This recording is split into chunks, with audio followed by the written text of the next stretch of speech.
Can you hear me with this microphone as well? Perfect. Yes, yeah. Okay, right. that's better. Окей. Начинаем, да? Okay. So, dear ladies and gentlemen, it is my pleasure to welcome everyone to our online panel discussion, Dogmas of the New Era. This discussion panel is held as a part of the International Conference, PALE 2020. This conference had an international status. Over the course of 1 week, you will hear discussions of 20 famous scientists from 9 countries.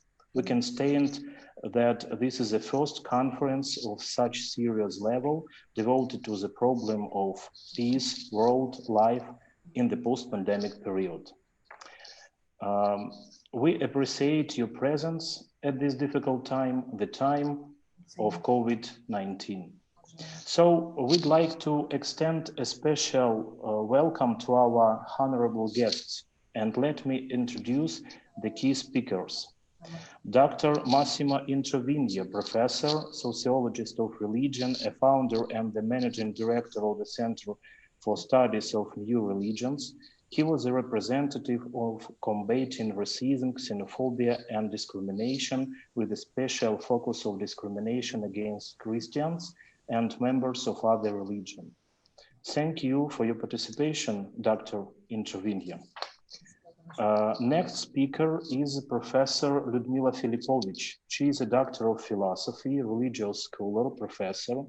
She is also the head of Department of Philosophy and History of Religion in Institute of Philosophy of National Academy of Sciences of Ukraine and professor of National University of Kyiv-Mohyla Academy. Vice President of the Ukrainian Association of Religious Studies, Executive Director of the Center for Religious Information and Freedom of the Ukrainian Association of Religion Studies. Thank you for your participation, Professor Filipovich. Vili Fotre, Dr. Vili Fotre, the Director of Human Rights Without Frontiers International, honorary member of the Strategic Council of the Institute of Human Rights and Prevention of Extremism and Xenophobia, member of the International Consortium of Law and Religion Studies, former member of the Advisory Board of the European Parliament Platform for Secularism in Politics, former Charge de Mission at the Cabinet of the Ministry of Education and de Mission at the Belgian Parliament. Thank you, dear Dr. Fotre. Thank you very much. Let me introduce the Professor Dr. Oleg Mальцев, the famous researcher, criminologist, psychologist, academician of Ukrainian Academy of Sciences, founder and director of the Memory Institute, head of the Odessa regional branch of the Ukrainian Academy of Sciences, head of the Expeditionary Corpus, Odessa Photographic Scientific Society. He is a famous author of numerous books in the area such as applied history, sociology, depth psychology, philosophy, criminalistic criminology. Thank you for your participation, dear Dr. Mальцев. And let me introduce the Professor Maxim Lepsky. He is Doctor of Philosophy, Professor, Academician of Ukrainian Academy of Sciences, Professor of Department of Sociology, Faculty of Sociology and Management of the Parisian National University. He is also Chairman of the Social Forecasting Research Committee of the Sociological Association of Ukraine. Thank you, Professor Lepsky, for your participation in this discussion. And dear colleagues, pay attention please to the rules of today's online discussion. We started the panel at 9 and plan to finish by 11 p.m. We need to discuss 4 topics, 4 issues. And we will be happy to give each speakers near 5-7 minutes for presentation. And sometimes I will kindly inform you of the need to finish your report, sometimes. And I proposed the next line of speakers for each issue. Dr. Massimo Introvinье will begin the discussion, then Professor Ludmila Filippovich, then Dr. Wili Fotre, then Dr. Oleg Maltsev will continue, and Professor Maxim Lepsky will conclude the discussion. So, Dr. Massimo Introvinье, Professor Ludmila Filippovich, Dr. Wili Fotre, Dr. Oleg Mальцев, and Professor Maxim Lepsky. So, these some rules for our today's discussion. And let me propose for you to start the discussion around the first question. The first question is, no one anticipated neither the pandemic's threat nor the consequence that followed. But where is religious foreknowledge, which has to have corresponding prognosis? Please, Dr. Massimo Introvinье, start this discussion. Well, the question is indeed intriguing, but it depends, of course, on which religion we are dealing with. In fact, most world religions do not believe their leaders have prophetic powers. That may be true for some forms of New Age religions or some new religious movements, but in Christianity, for example, a good number of denominations are what scholars will call cessationist. What does it mean, cessationist? That phenomena like prophecy basically ended with the time of the apostles. That's the majority position in the mainline Protestant world, for example. So surely the leaders of the largest Christian churches do not believe they have prophetical powers. Your question remains interesting, however, because as I wrote in some comments in Italian mainline daily newspapers, what we saw, which may be cause for concern in mainline Christian churches, is a certain lack of leadership. In epidemics of old, like in the plague in the Middle Ages, but as recently as the Spanish influenza plague in the 20th century, we had seen the mainline churches being moral leaders of their countries. The opinion of the mainline churches was extremely important, and the populations looked at the churches for leadership, direction, and comfort. That didn't happen this time, even in a country where the church is so much present as Italy.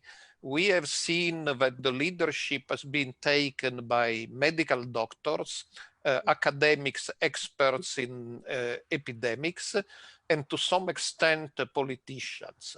The leadership of the church has been very weak, perhaps at the level of the Pope. There has been some strongly symbolic events, but there is a big difference with other national crises, that the presence of the church has been somewhat weak. So I wouldn't blame at least in Europe or in the West, Christianity for not having prophetic skills, able to anticipate the pandemic. Modern Christianity doesn't claim this, but I would say it's a reason of concern that the Christian authorities didn't completely offer leadership in the time of such a massive crisis. Thank you, Dr. Introvinье, and we ask Professor Filippovich to continue this discussion. Thank you very much. I invite everyone to think about new information which we share one another, because it's very important to compare the situation in different countries. And I focuses on Ukraine, but I am not agree with the main this question that no one was ready to these pandemic events. I think that some predicted, in particular, for example, the creators of virus, and maybe someone from the security service, epidemical, they are ready always to meet such dangerous like virus. So now we need to think how to teach the people to protect themselves from chemical and bacteriological weapons. I remember, for example, from my childhood, when I study in school, I know how to defend myself from such virus and from such dangerous. There are people who are preparing for such pandemics, building especially in rooms. I saw several videos how they are ready to meet such dangerous. This is like a bunker. This is all necessary for the long staying here in this bunker. But telling about the religious organization, I think that we have some radical organization among believers who are ready for such threatening challenges. For example, the Jehovah's Witnesses, they are ready everywhere, every time, because they believe in apocalypse prophecies, and they know very well what will happen in what order, what to do in different steps of all these process. I think that, for example, the Adventists, they know what to do like Jehovah's Witnesses. I could remember the Russian group of New Testament led by its leader Vissarion. Maybe you know this group. This is Oleg Torop. He was in past the policeman. So he, for a long time, he training here believers in Siberia on the Telbin Lake, how to prepare for the end of the world. They, for example, minimize their production and consumption. They live in a very close settlement. They minimize the communication with the world. They provide the healthy way of life, physical training, and many others things. In general, I think that the human are not ready for such terrible virus like COVID-19. And what the situation show that we are very unprepared and very irresponsible in such situation. And I think that now we see that many people, they are against the law, they against the solution of civic power. And what we have, that the disobedience to the law is stronger than the law. And I don't know how to overcome such irresponsible of the human. What could I continue?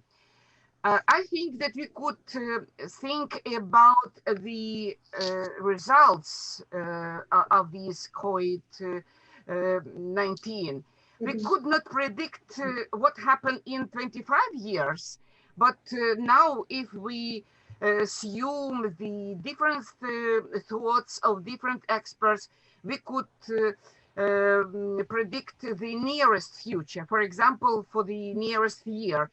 And what we see, we could see the catastrophe for our situation, because we will have the falling of living standards, the rising poverty, the unemployment, the rising food prices, the neglect of entire areas of activity. For example, the threats for the culture, education, small and medium-sized businesses, especially tourism industry, sports, medicine, and many other spheres of our life. And I try to listen many different experts.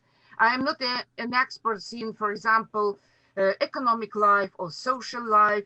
I try to think about the results of this COVID-19 for the religious life, for the religious organization. And we expect, me personally, I expect two different scenarios of the after COVID-19 situation. One of these, this is the falling of the religious life, the minimizing even and the losing the numbers of believers. But on the other hand, we could expect imagine the new type of belief, a new type of religious organization, because traditional one, I agree with the Professor Introvinье, are not ready to get adequate answer to these dangers. So it will be very interesting times for academic investigators, because we are in the middle of the burning of a new religious reality. And I could maybe later to show this burning of new reality on the Ukrainian cases. Thank you, Professor Filippovich. And we ask Dr. Vili Fotre to continue this discussion. Thank you very much for giving me the floor. So I'm speaking on, let's say, on the name of Human Rights Without Frontiers International, which perceives and studies the pandemic and its impact on religious freedom around the world from that very specific perspective. And so we've noticed that since the beginning of the pandemic, the world has been turned on its head. With the pandemic shutting down economies, we have noticed that the discrimination of religious minorities has intensified across the world, especially politically marginalized religious minorities that were already in that situation before the pandemic. And that has happened in all countries around the world, in authoritarian regimes, but also in democracies, and including in Europe, in the EU in particular. The question of religious discrimination in this time of the pandemic has to be viewed in conjunction with three elements. First, the nature of the political system in a given country, authoritarian versus, let's say, democratic regimes. Two, the extent of social and cultural harmony in that given society. And last but not least, the level of influence of non-state actors that have to shape, that have the opportunity to shape in a positive but also negative way the social harmony. In particular, entities committing extremist acts, so that's on the negative side, against religious minorities, and also anti-cult organizations. So we have noticed that first, there has been such discrimination that already existed before the pandemic, but that have been suddenly highlighted more than ever in a number of countries, in China, of course, first with the Uyghurs, and I can go in details later on, but also in India, where minority Tablighi Jamaat was especially scapegoated. And I can also explain in details what happened, but quite recently as well in France, in the region of the northeast of France, in the region of Mulhouse. And I can also explain in details what had happened, that in fact a phenomenon that we have been used to for decades, I would say, was suddenly reactivated and intensified in such countries where already marginalized religious minorities were in trouble. So that means that suddenly, for example, as it happened in France, a politician, a minister, started criticizing a specific religious minority, an evangelical mega church, and that was aired by all the media without any control, without any cross-checking investigation. And suddenly they were stigmatized, they got threats from even members of the families, from neighbors and other sources. So we already knew that phenomenon. In fact, it's not new, it was just reactivated and intensified. So this is one of the main aspects that, one of the main consequences, I would say, of the pandemic.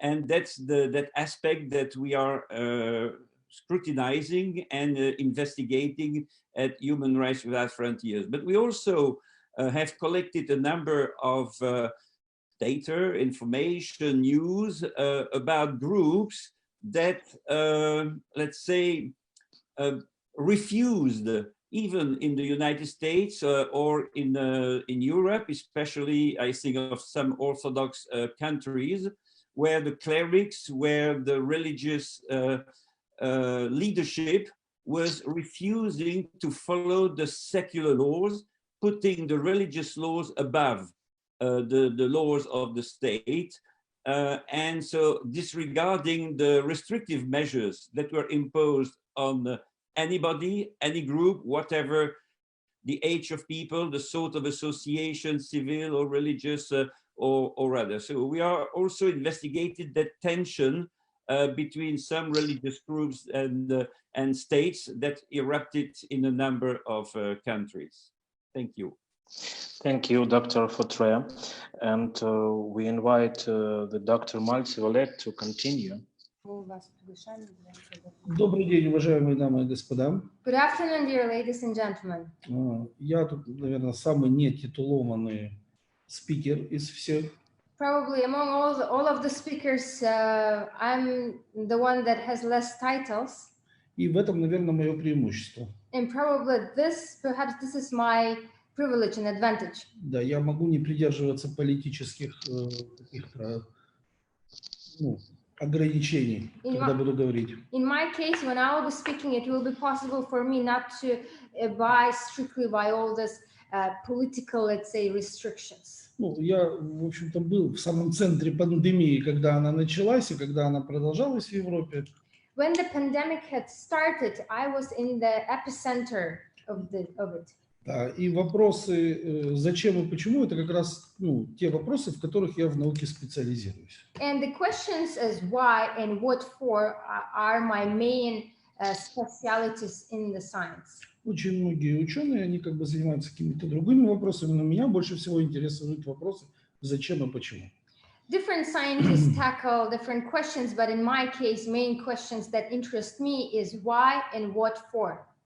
Когда мы говорим, почему великие религии, столько лет существующие, не предсказали пандемию, нужно вернуться к представлению о том, что то, что спрашивается в этом вопросе, оно связано в религиозном мире с пророчеством неким. So when the question is about why main world religions that had been allegedly existing for many, many years were not able to foresee this, basically the crisis, this question is about prophecy. Дело в том, что пророчество – это очень мощный инструмент в руках религиозного аппарата. And when we speak about prophecy, it is it's something that doesn't belong to anybody. Nobody is responsible for it, but it's a very powerful tool in the hands of pious. Он действительно очень мощный, если ты им умеешь пользоваться. And it is in fact very powerful, but only in the case one can handle it properly. Но когда ты не умеешь пользоваться этим инструментом, да, то, безусловно, ты им не сможешь воспользоваться в любой ситуации. And certainly if the clergy or whoever is not capable of handling this tool, the prophecy tool, in a correct manner, then it doesn't matter if it's pandemics or whatever the situation, they will not be able to use it properly. Преимущество инструмента пророчества заключается в том, что за него никто не отвечает. And the main advantage of the tool that we have called the prophecy is the fact that nobody is responsible for it. Ну, то есть это откуда-то оттуда, свыше, и даже если кто-то там передумал свыше, то ничего страшного.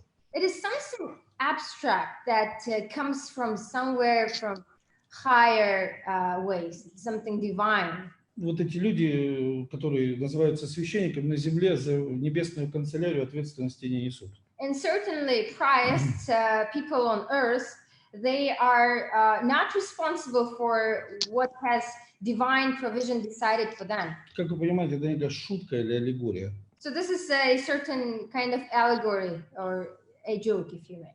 Так вот, для того, чтобы что-то спрогнозировать, это можно сделать двумя методами.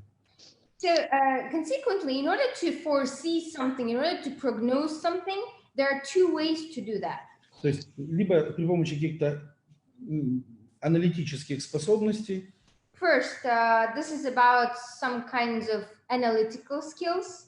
Либо с помощью какого-то божественного дара, который там ночью тебе приснилось, это как бы, или Бог тебе что-то сказал, и это оказалось, ну, действительно так. Or a divine way of doing something, as if you have seen a dream or something abstract from this category. Да. Но, к сожалению, сегодняшние религии давно уже великих не видели, никаких. However, unfortunately, currently, when we speak about main religions, there are like no great ones. They haven't been around for a long time. Они давно превратились, по сути, в неких функционеров. And in fact, priests today, they have turned into a functionary man. То есть функционеры, они ничего не способны прогнозировать ни при помощи аналитического аппарата, человеческого разума, ни при помощи каких-то сверхспособностей человеческих. And since the church and religion became a piece of administrative apparatus, it means that they are incapable of making predictions or having a foreknowledge by using analytical skills or divine skills.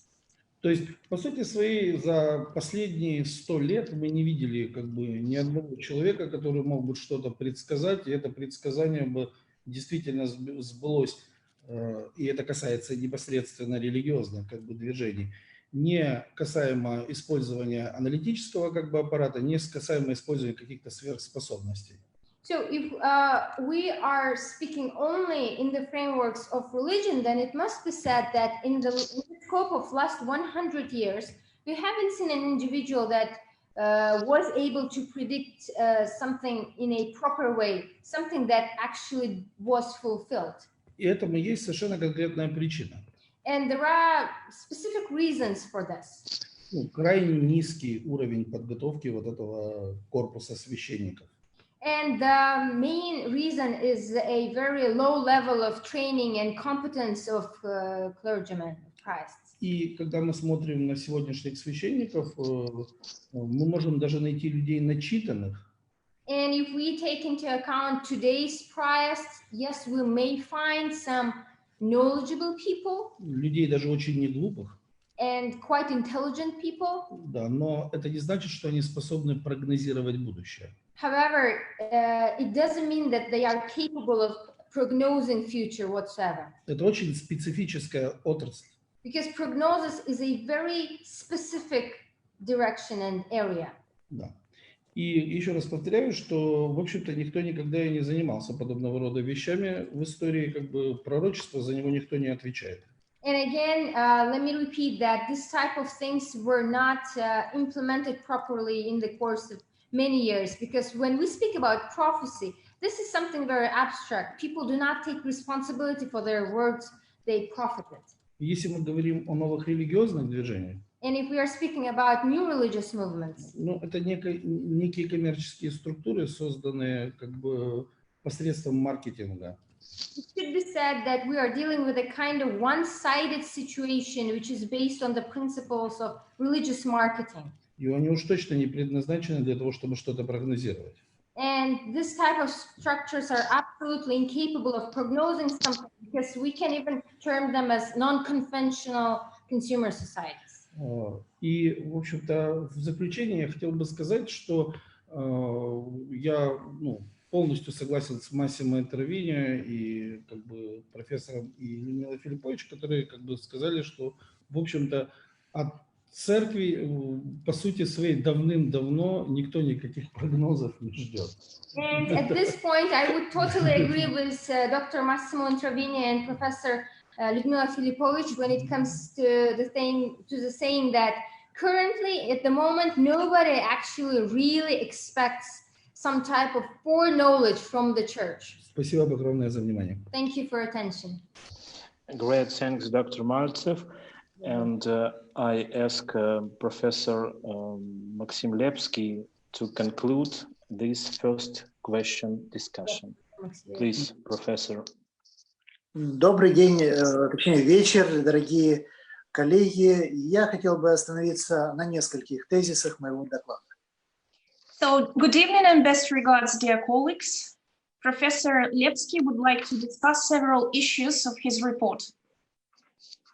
Во-первых, хотелось бы сказать, что от церкви наука давно не ждет никаких прогнозов и пророчеств, поскольку относится это к ненаучным антиципациям. First of all, we should say that actually science doesn't expect anything in the prophetic issue from the church, because all in all, this shares no scientific basis. Я согласен с моим коллегой Олегом Викторовичем о том, что церковная организация не способна выполнять такую научную функцию, которая называется прогностическая функция. And Professor Lепский completely shares the point of Dr. Mальцев, because actually the church composure organizations, they definitely are incapable of forecasting. И мне бы хотелось остановиться на социологическом срезе этой проблемы, именно социального прогнозирования. And Dr. Lепский would definitely love to speak about the social prognosis issue. Я полностью согласен с коллегой Вилли Фотре, который говорил о том, что очень многое оказалось важным по отношению к государству. Изменения в авторитарном стиле государства. И здесь видны следующие моменты. Никто не ожидал удара по референтным социальным группам. So Dr. Lепский said that he shares the viewpoint of Dr. Fotре, who actually told us that it is definitely significant to see different changes in authoritative governing issue. I mean, actually, no one expected the main strike against the main profound reference groups. Поскольку социальная дистанция была увеличена прежде всего в контактных отношениях людей. First of all, social distance was expanded in contact field, in human contacts. И увеличение социальной физической дистанции привело к увеличению страха людей по отношению к друг другу. And this expansion of social distance, physical social distance between people, actually also caused, consequently, some sort of fear of people communicating with one another. Второй важный момент. Никто не ожидал, что глобальная угроза будет бить по предпосылочному, по биологическому. И биологический страх стал ключевым. And actually, the second significant point is actually no one expected that this global pandemic threat would attack the preconsecutive and the biosocial of human. No one expected that. В результате все социальные структуры гражданского общества, как противовеса государству, оказались не готовы противостоять страху на уровне биологическом. And as a matter of fact, consequently, all social type organizations, they were not ready to, let me say, to counter anything to this physical fear. И та функция стабилизации, которую обычно приписывали церковной организации в социальных отношениях, не способна была и не способна до сих пор справиться с этим страхом. And this stabilization function that usually was considered to be the function of the church, actually this function wasn't guided by the church. It wasn't guided previously, and it is not now. В результате мы видим следующие моменты неофеодализации и мифологизации сознания. And as a matter of fact, as a result, today we see certain aspects of new feudalizations in contemporary society. В экономическом плане это прежде всего цепочки поставок, которые желательно, чтобы были рядом, то есть производство находилось рядом с местом проживания. So according to the certain economic consequences, we should say that today the production points should be as close to the distribution points as possible. И вместо религиозного сознания срабатывают мифологические ритуализации одевания масок, мытья рук, вместо профилактической функции этих действий. And instead of certain religion society functioning, we definitely see quite different situation. We see the mythologization, we see certain rituals, we see people wearing masks, etc. В результате социальные взаимодействия стали перемещаться из реальных в виртуальные, что изменило совершенно социальные отношения. And as a matter of fact, this social type of communication actually merged into hyper reality instead of physical reality. And we see this actual situation expanding more and more every single day. В результате получается следующая ситуация. Транспортные поставки выгоднее сейчас криминалу, чем государству, поскольку это уход от всяческих налоговых вещей. And consequently, we see that today certain let me say, certain goods deliveries are more profitable for criminal type structures rather than for government type structures. Ограничения как возможности гражданского общества выступать с акциями протеста позволяют создать авторитаризацию государства. Moreover, we see that the restrictions to the society issues to protest these tendencies actually reinforce the backup of the government tendencies. И разделение как идентификация на послушные государства в пандемии и послушные церкви и непослушные стало очень серьезным идентификатором. Moreover, the pretty significant identification of this tendency is concerned in the fact today we see the diversity. The classification of two groups, let me say, the obedient countries with obedient churches and none or less obedient countries and less obedient churches and them serving. В результате мы видим изменение идентификаций, социальных взаимодействий и очень многих вызовов для ключевых социальных институтов общества.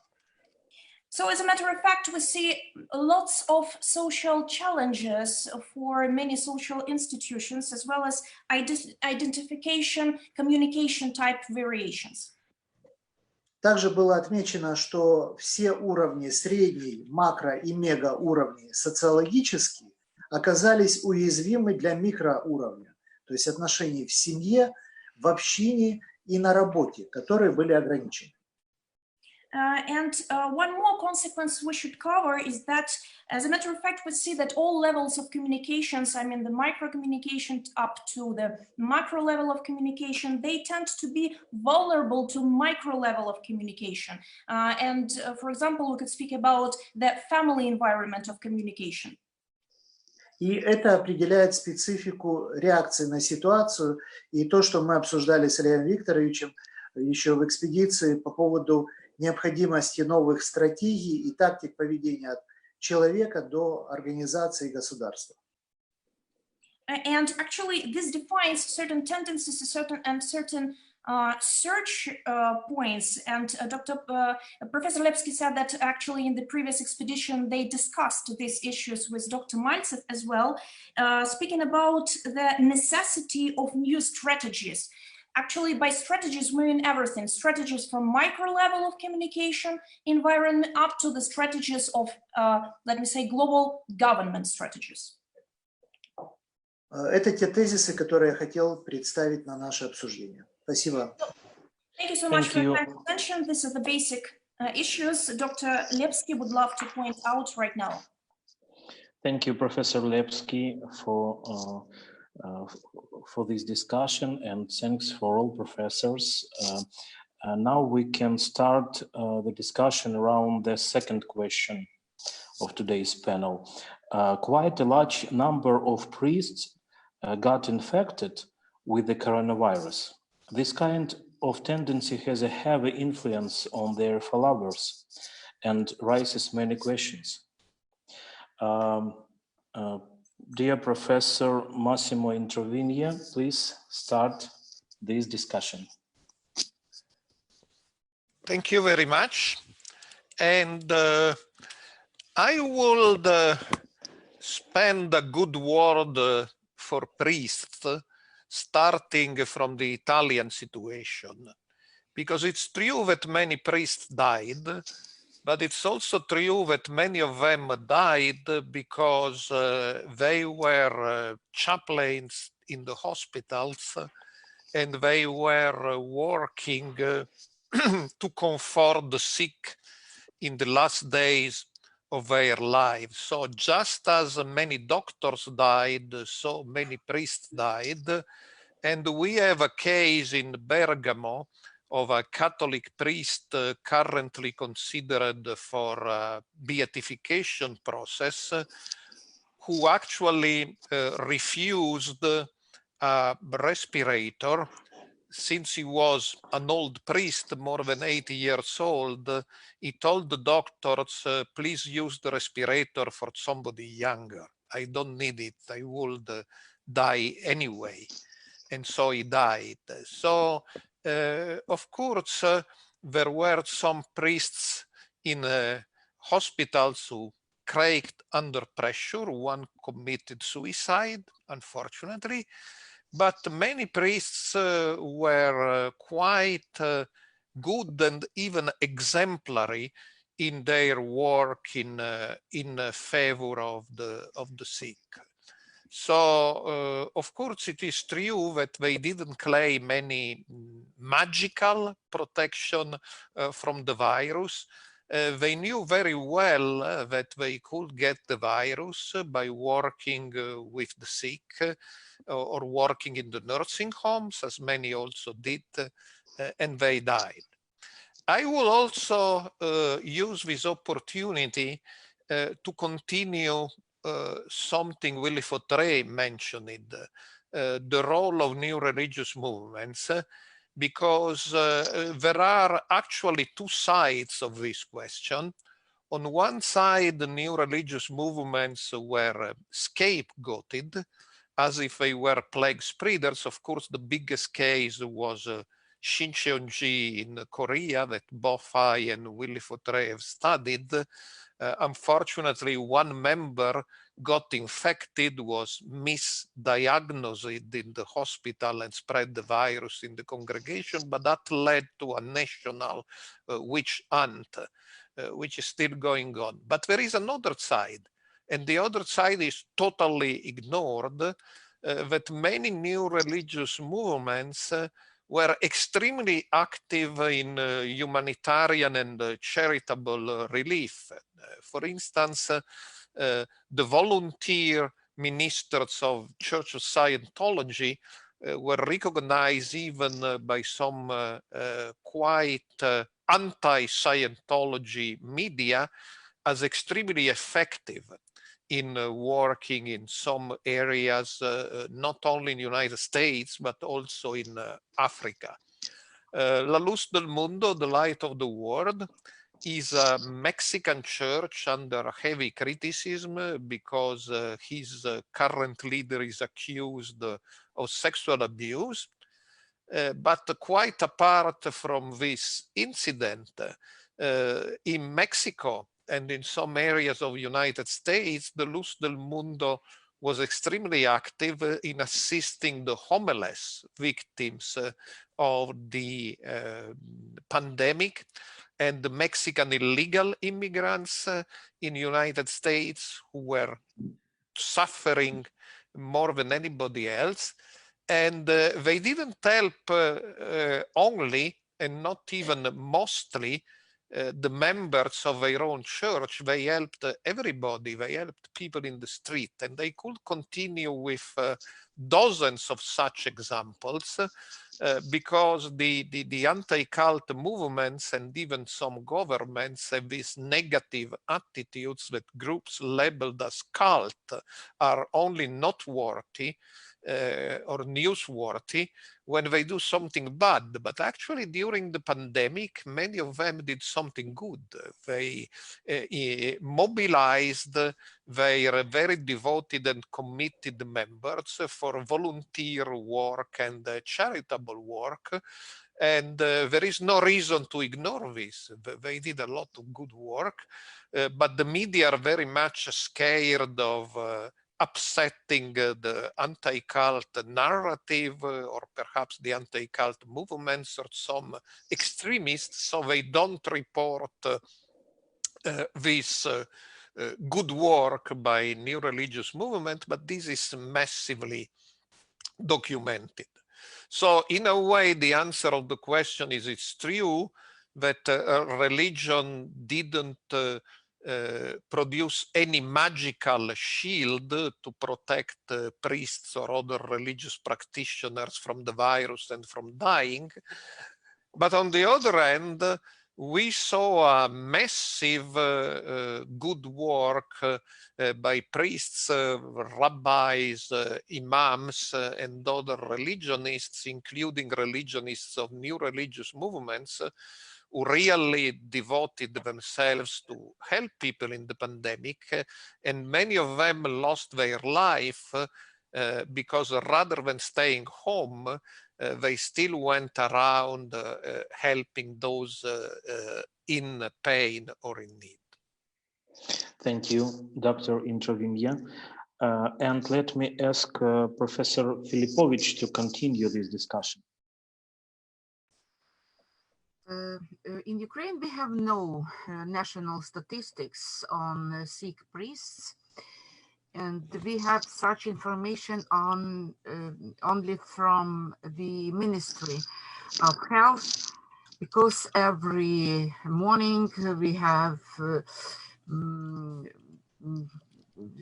how to say, interview from the Ministry of Health, and he informed Ukrainian society about the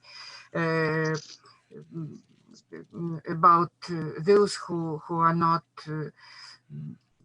who are sick from this virus. And not very often we have information about the sick priests. You know that in Kiev, Kievskaya Lavra, this is the biggest monastery, Orthodox monastery of Ukrainian Orthodox Church, became like a hotbeds of infection. And we know about 100 monarchs who were illness from this infection.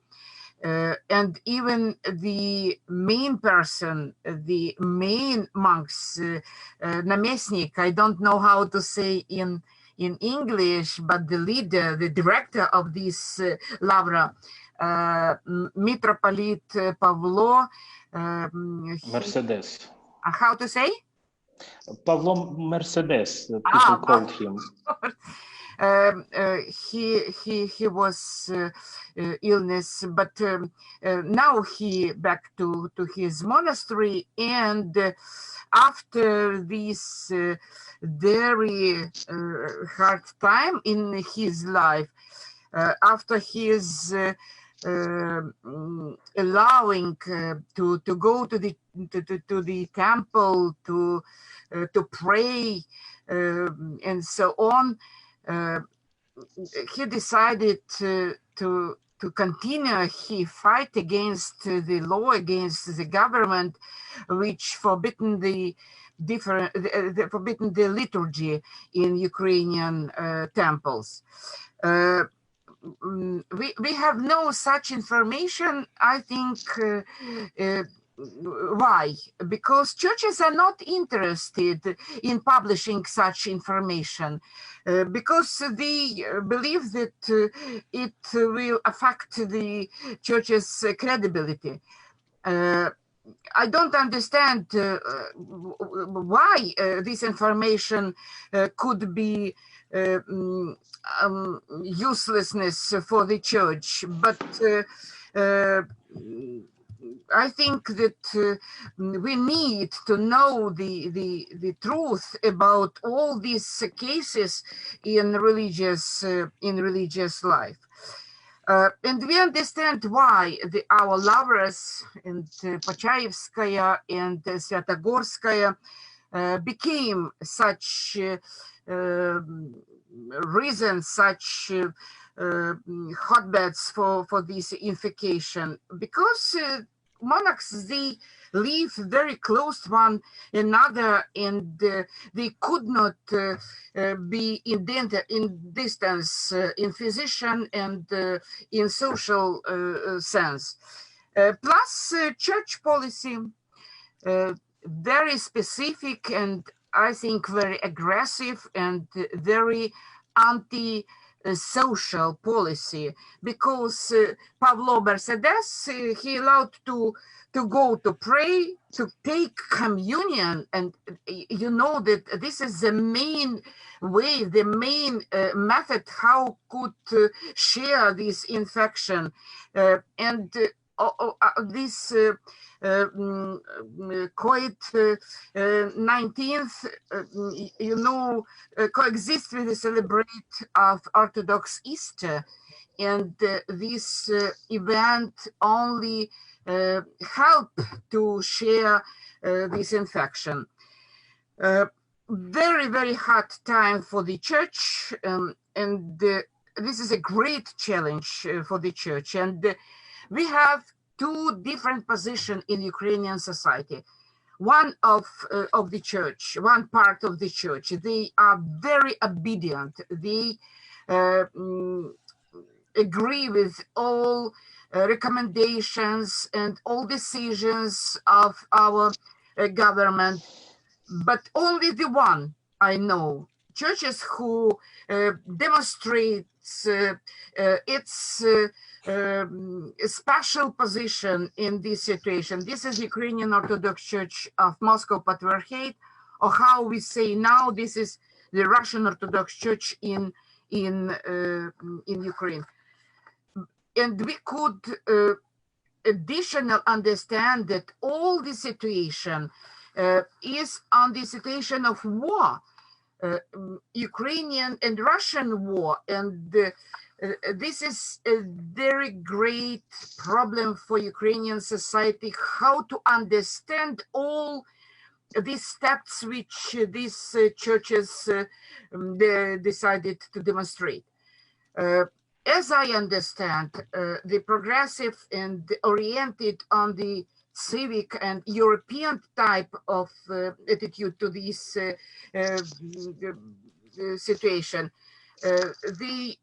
all these people and all this church they try to support their believers. They try to explain how to understand the communion, how to understand the liturgy. And I know that the Greek Catholic Church, all Protestant Church, and even all new religion, they decided to stop their real communication, their real liturgy meetings with all believers. And in this time, we have a great example of volunteers of different churches in this situation, from in different forms and by different churches. I know about the initiatives from Ukrainian Orthodox Church, from Jewish organization, from Islamic organization. They try to support their believers by special product boxes, by the different literature, by the religious literature, by the different presents, special for the Eastern events. So we have the division in Ukraine between two different positions according to this virus and according to the rules how to orient it in this situation. The Ukrainian one, and I think the anti-Ukrainian one. Great, thanks, Professor Filipovich. And we ask Dr. Fotre to take part in discussion. Yeah, thank you.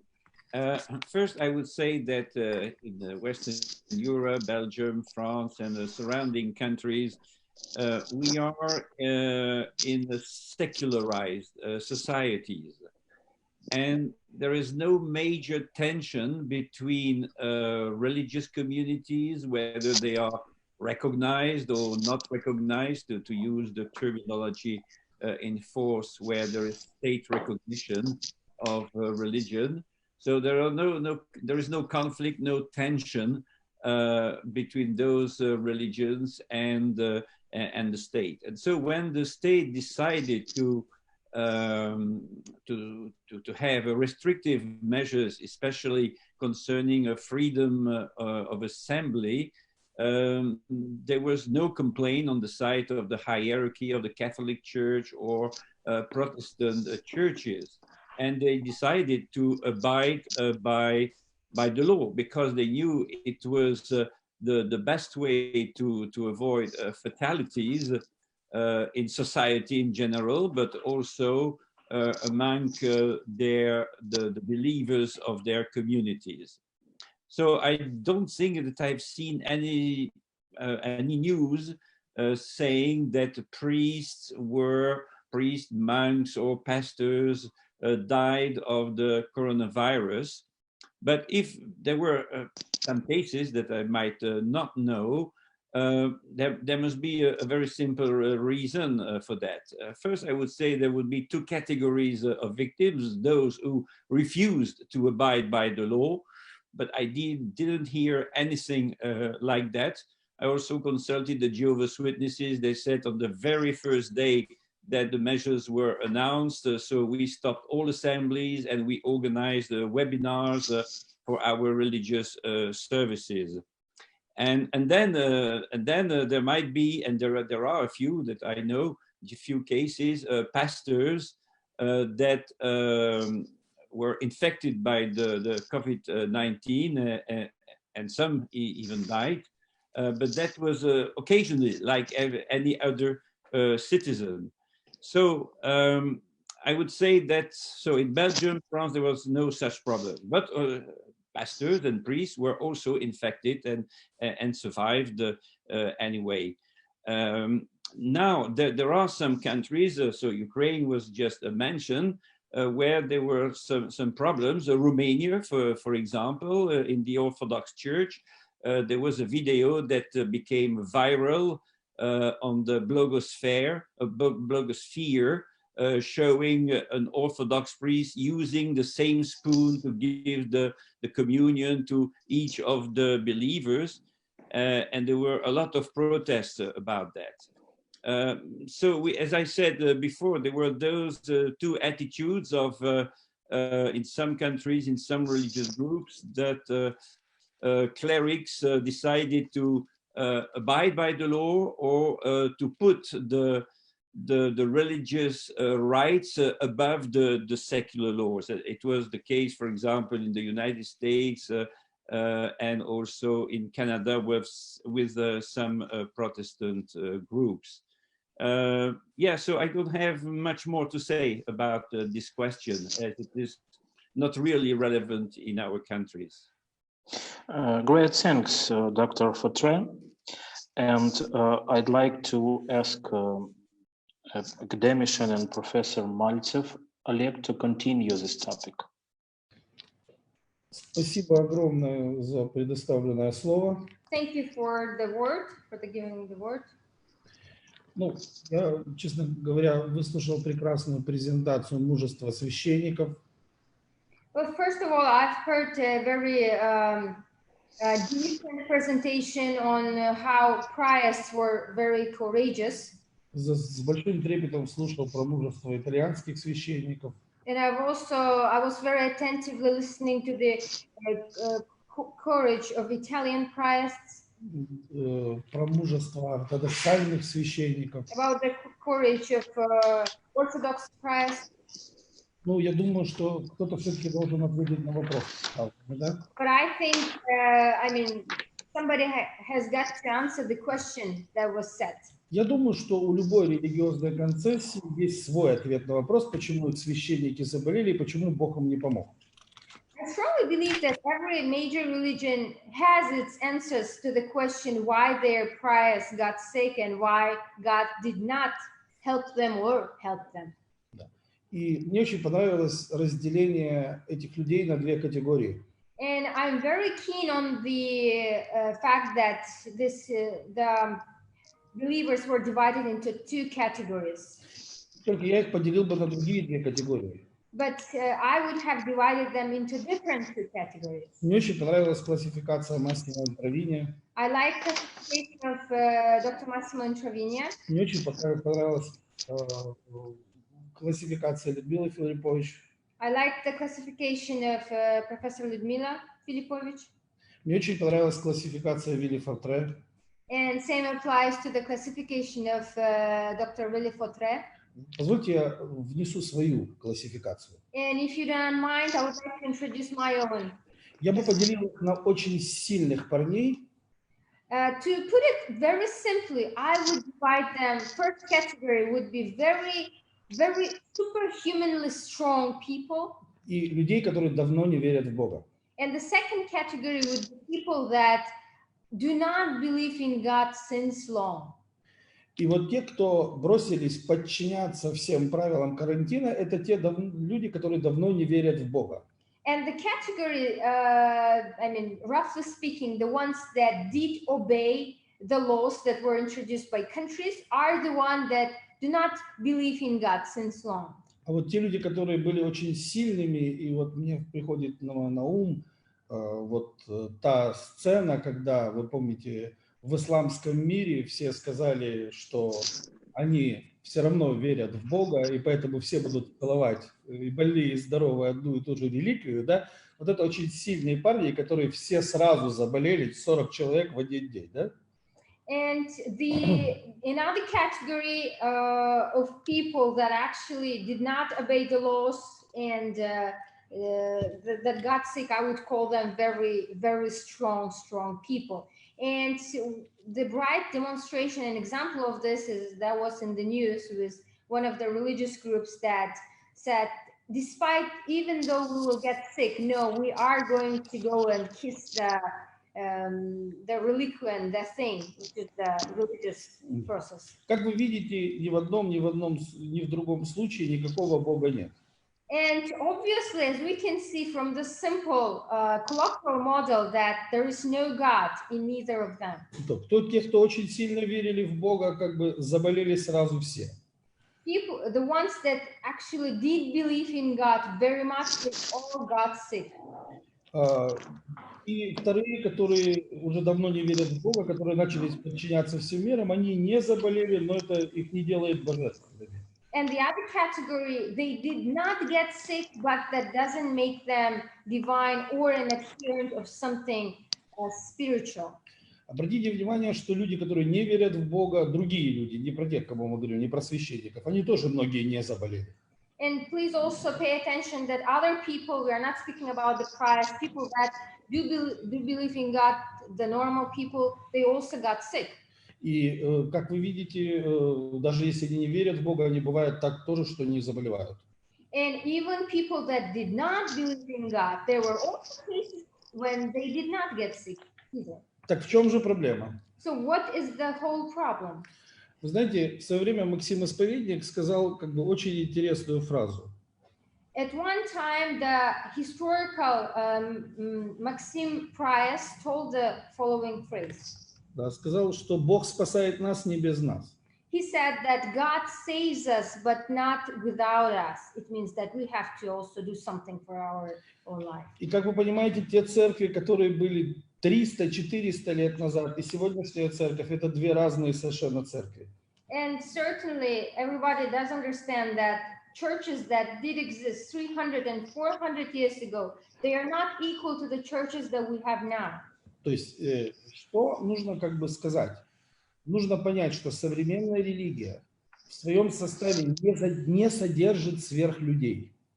I would like to point out that modern religions do not have competently capable people that are capable of doing like rainmakers, we say in colloquial language, or wonder workers. Почему?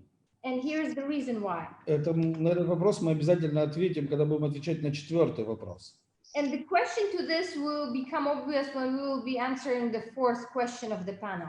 То есть все религиозные учения, которые сегодня существуют в мире, они безинструментальны. So to put it differently, newly made modern religions of today do not have a certain tool set. They don't have tools. Безметодологичны. They do not have methodological approaches. И не направлены на создание каких-либо сверхлюдей. And they are not, their attention is not directed to bringing up or forging out superhumans, meaning people that are capable of doing, of implementing high level complex tasks. Современным религиям нужна паства, а не сверхлюди. Because modern religions, they want more adherents of their religion and not very capable people. Хочу вам рассказать один парадокс. I would like to share one paradox. Если изучать документы 16-17 века, if we study and scrutinize the documents of 16th and 17th century, вы увидите, что такая наука, как психология, была сосредоточена вот как раз у религиозных деятелей в руках. One may be able to see from those manuscripts that the science, which is titled today a psychology, was in the hands of religious people. То есть, по сути, это были самые образованные люди как бы Испанской империи. In other words, those religious people, they had the highest intellectual level in Spain of those times, in Spanish crown, sir. Сегодня священники приходят учиться психологии. And when we speak of today's moments, priests are the ones who come to receive the training from psychologists. И это значит, что пройден круг. And in other words, it means that the religion basically reached its opposite point of degradation. А это конечная точка деградации. Because they went through the whole circle and came to the point of degradation. То есть то, что когда-то было вместилищем некого знания, да, деградировало до того, что оно теперь ходит к тем, кому якобы они когда-то передали как бы это знание, учиться этому же знанию. So basically, it turns out that things are vice versa as of today, because people that some time ago had the knowledge that was given to somebody other, currently now they have no choice but to go to those people and to study from them. Один из выдающихся моих коллег, Алан Стив, как бы это очень знаменитый как бы антрополог, он когда-то сказал, что сегодня дети учат родителей. One of my friends, a very distinguished anthropologist, Alan Stitt, he said that it's when children instruct their parents. То есть, по сути своей, церковь перестала быть родителями для паствы. And so what happened that currently modern churches, they stopped being actually parents for the adherents of that church. То есть это совершенно обыкновенные люди. They turned into regular people. И, соответственно, по сути своей, они могут болеть и коронавирусом, и другими заболеваниями, и им совершенно не стыдно заболеть коронавирусом или каким-то другим заболеванием, потому что никто от них никакой божественности уже очень давным-давно не ждет. So all in all, correspondingly, it is totally fine for them to be sick with different diseases, with coronavirus or with something else, because nobody expects even any kind of divinity from them. People do not see them as some figures that have a link to God or wherever. Спасибо за внимание. Thank you for it. Great thanks, Macsim Malcev, for your approach to this topic. And let me ask Professor Lepский to conclude this question. Спасибо за предоставленную возможность выступить. Я думаю, что здесь, конечно, очень серьезная мировоззренческая часть этой проблемы. Well, thank you so much for passing the word. And first of all, I tend to feel that here we face a very significant issue concerning our category of life, the way we see the life in overall. Всегда предполагалось, что духовная, а все-таки религиозная церковь представляли и репрезентовали духовность, находится значительно выше, чем биологическая, предпосылочная. Оказалось, все совсем не так. As a matter of fact, usually it was perceived by many people that actually something spiritual is associated with a church. And this spiritual or church-like issue was perceived to be above the other levels, like the biological level, physical level, social level, but actually it all appeared to be, but it is not like that now. Это связано, на мой взгляд, прежде всего с тем, что недостаточная подготовка теоретическая присутствует все-таки в церковных организациях. С чем это связано? So we feel like this tendency is connected with the lack of education and lack of training in monk and prior corps. So why is it so? Во-первых, если раньше все-таки утверждалась ценность, той, которую в свое время говорил Пауль Тилих, мужество быть, то сейчас оказалась ценность существования, сохранения себя в рамках биологической жизни, существования. И уже этим поставили под вопрос духовную составляющую. So actually, as a matter of fact, previously we faced the tendency, the virtue or the value of courage to be. And this being was actually connected tightly with the spiritual core or the spiritual essence. However, today, this value of being is substituted with the value of existence, with the value of coping with the environment. Ключевое психологическое напряжение было перенесено в семью, поскольку концепт дома оказался, дом совмещен с работой и со всеми другими вещами. Выход в мир только через девайс. So the basic and the most targeting social, psychological compressor was actually benefited and contributed to a family environment. The family environment was merged with some workout environment. And this environment had only one way out, through the devices. И у церкви оказался вызов включения в быстрые информационные технологии. And actually, church organization, they challenged this new environment, and the challenge was connected with new technologies. В результате оказалась не только неготовность к осмыслению процессов и дать возможные рецепты решения этой задачи, но и неготовность технологическая. And as a matter of fact, the church organization types, they actually demonstrated that they were not ready to prompt or to share certain pieces of advice on how to react to the situation. Moreover, they were not ready to decide this thing or technologically, on a technological level. К тому же социальные сети, в которых очень быстро распространялась информация, все-таки характеризуются часто уровнем варварства и дикости в процессах хейтерства и высказываний. Moreover, the social networks that are so highly, let me say, spreading and representing the information, they are significantly regarded as networks with barbaric, with hatred, with chaotic behavior of participants. И к этой сфере уже подготовлена молодежь, но не подготовлена церковь. And youngsters are actually ready to face this social network barbaric environment. However, church is not. В результате получилось так, что те молодые люди, которые шли в церковь с благими помыслами, некоторые из них начали заканчивать самоубийством, как это было в примерах, событиях, в том числе и в Украине. Оказалось, что их вера в чистое светлое не сработала в отсутствии тех поводырей, от которых ждали от церкви.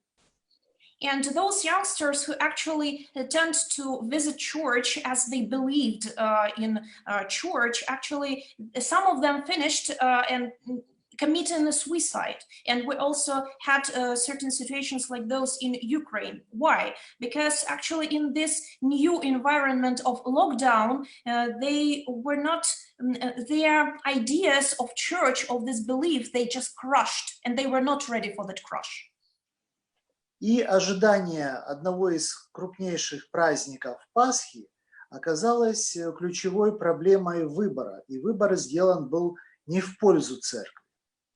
Furthermore, the highly expected holiday, I mean the Eastern holiday, the way it was celebrated, it targeted the new choice, and the choice that came from government, that the choice wasn't given to the benefit of church. The choice of organizing this Easter holiday was different. И еще одно измерение хочу представить, это вопрос, который был связан с арабским миром. One more point we should cover is considering the Arabic world. Когда начались проблемы с коронавирусом, помощь Арабских Эмиратов своему заклятому врагу Ирану послужила очень позитивным фактором миротворчества по отношению к другим арабским странам.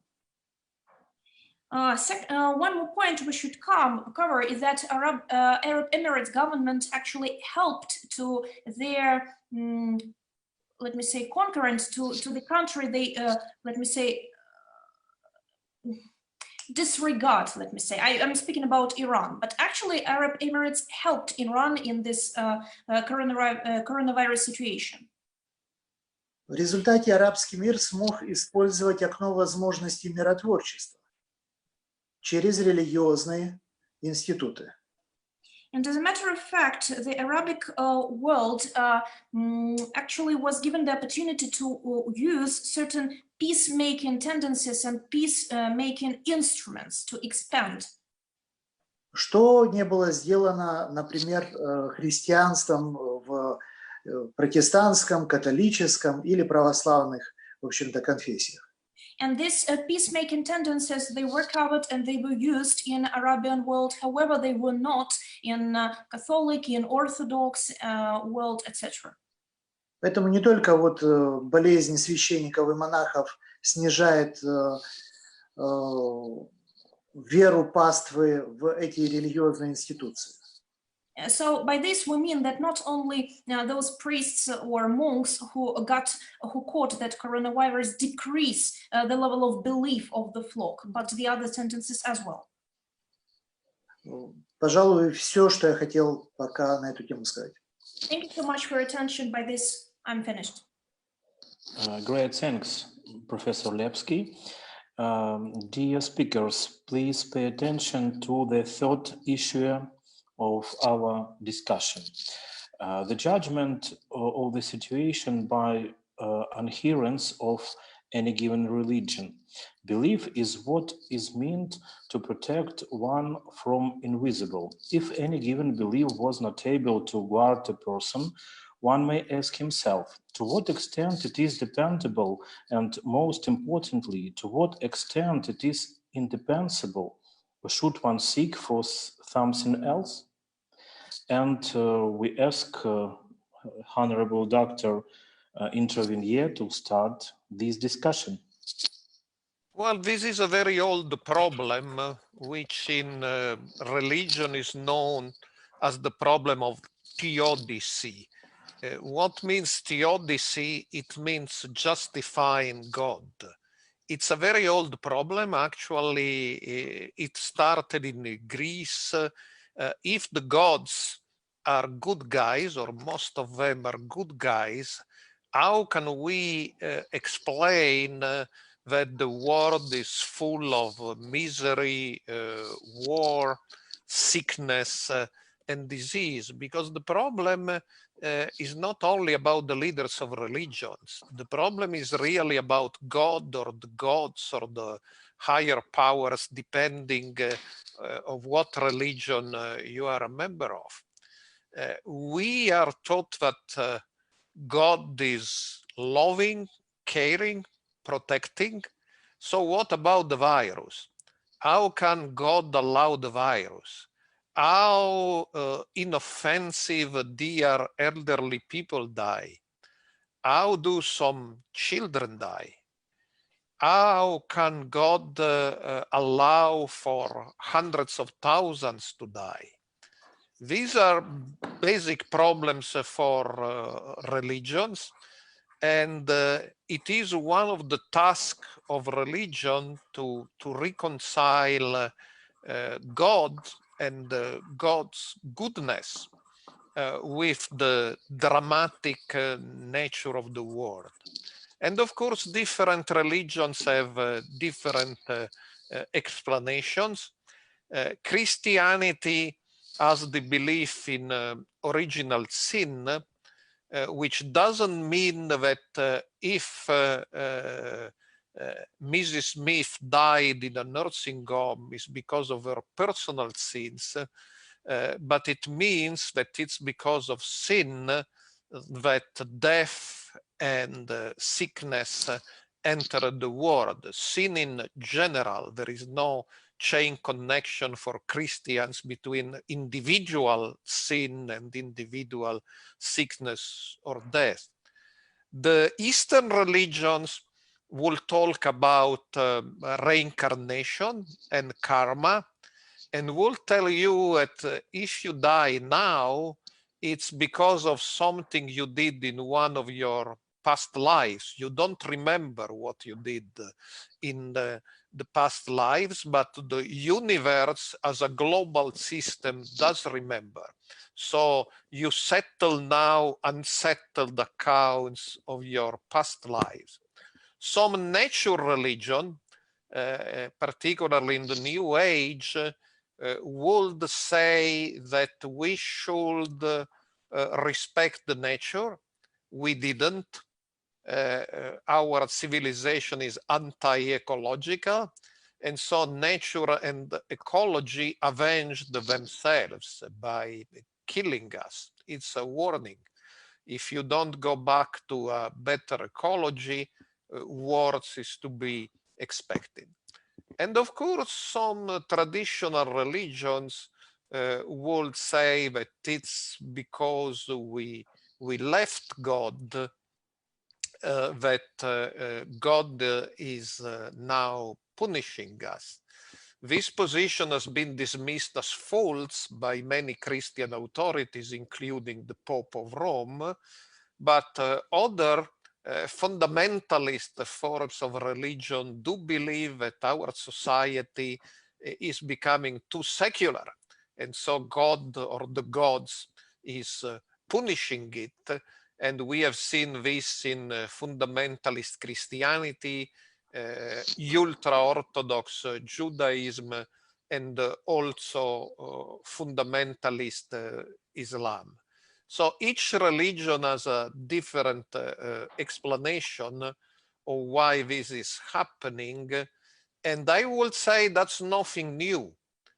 I would say this general question of theodicy, of explaining how we can put together a benevolent God and very bad events in the history of humanity, is a question as old as religion, and is one of the fundamental questions of religion. One final short comment is that it's much better to discuss these theological and philosophical questions than to look for scapegoats. Somebody looks for scapegoats. As we said in Korea, they say, oh, it's the fault of Shincheonji.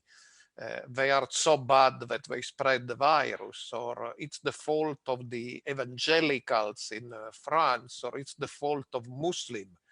In India, the people very close to the government actually are calling the virus Corona Jihad, or the Muslim virus. So you see, looking for scapegoat, and of course Jews were traditionally regarded as responsible for the virus, and anti-Semitic attitudes are now coming back. So it's much better to discuss why God allows this. We will probably never agree, and the different religions and philosophies will have very different answer, than to look for scapegoat, because the real danger is looking for scapegoats. Great, thanks, Dr. Introvinье. And let me ask Professor Filippovich to express her opinion to this issue. Unfortunately, we have no enough sociological data for such assuming the reaction of believers to this situation. I guess that, only guess, that we have three types of reaction. And I agree with Professor Introvinье, because he described the situation which are very similar in every country, in Korea, Italy, and Ukraine, the same. And the most radical position, this is a position of fundamentalistical one, believers who decided that we trust our spiritual guides even more after this all COVID-19. And another one, those who do not agree with their leaders, and they decided that we need to change something and to live another way. We do not live in lies and irresponsibility, so we need to change the situation in our church and in other churches. But the most and the biggest part of these believers, this is traditional one and very inactive, how we say, inert mass of believers. They live like their parents, and we cannot do anything, and we will continue like our parents live, and we will trust to our tradition, our church leaders, and so on. No news, I agree, because every epoch put before us the same question, but we need to find the same answer. And we, in all situations, we will have three different parts, segments of the society. But what is very important, and I would like to ask Professor Mальцев to show us and to maybe to open us the strategy which we could propose to the religious leaders, how to overcome this new circumstance, how to be modern and very effective in this situation, especially for the youth. What remember Professor Lepский, it's very interesting how to keep this part, because youth, this is our future, and if we now lost our youth, we have not any churches in future. So this is a good time for investigation, a good time to make a great survey, sociological one, psychological one, to ask the churches to make different focus group and to understand what was this time for their churches. I think that we could propose such maybe common project to find the answer to this question, because it's very interesting to compare how different societies, very democratic one, Asian or European, totalitarian, how they react on this situation of COVID-19. Thank you. Great, thanks, Professor Filipovich. And I'd like to ask to join the discussion the Dr. Villi Fotre. You're welcome, please. Thank you. First, I would say that human rights organizations are neutral, I would say politically and religiously. So it means that we don't have any opinion about any theology or any worldview, whether it is a spiritual or philosophical. And so I will not approach the question number 3 from the same angle, but referring to that part of the title in the questions, judgment of the situation by adherents of any religion. I think that the main concern that they had about the way the situation was faced and coped and managed by state authorities is the limitations to freedom of worship and freedom of assembly.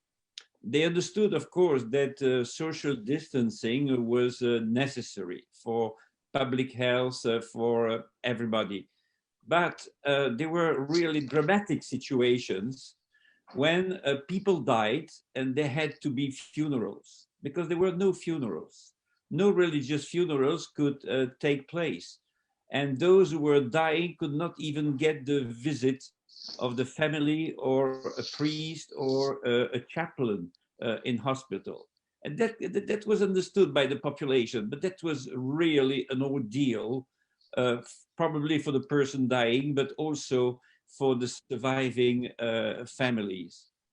And in my family, I had such a case where there was no funeral, and they had only 4 people could go to the cremation center, and they had to stay outside. And they didn't even see the coffin. I would not say the coffin was not open. There was no visible coffin before the cremation. Another ritual is the weddings, the religious weddings. They could not take place in the last 2 months. The same about the access of chaplains to prisons and to homes for elderly people. Again, the objective was not to introduce the virus inside the prisons. And so these were really very difficult times for everybody wanting to have access to some form of spiritual assistance. And it seemed that really in our democratic, secularized countries, that the concerns were not sufficient on the side of the political decision makers to some of those aspects concerning the rituals.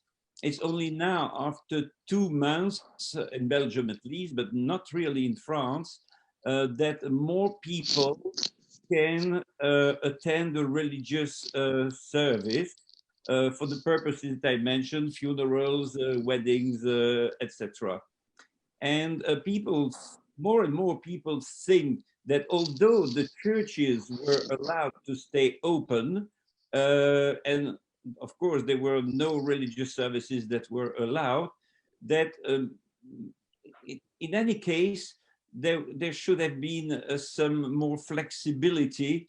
And as people can go to the supermarket, and according to the number of square meters on the supermarket, a number of people are accepted inside. In churches, they think it could have been the same, but there were really no concerns of the state authorities about such,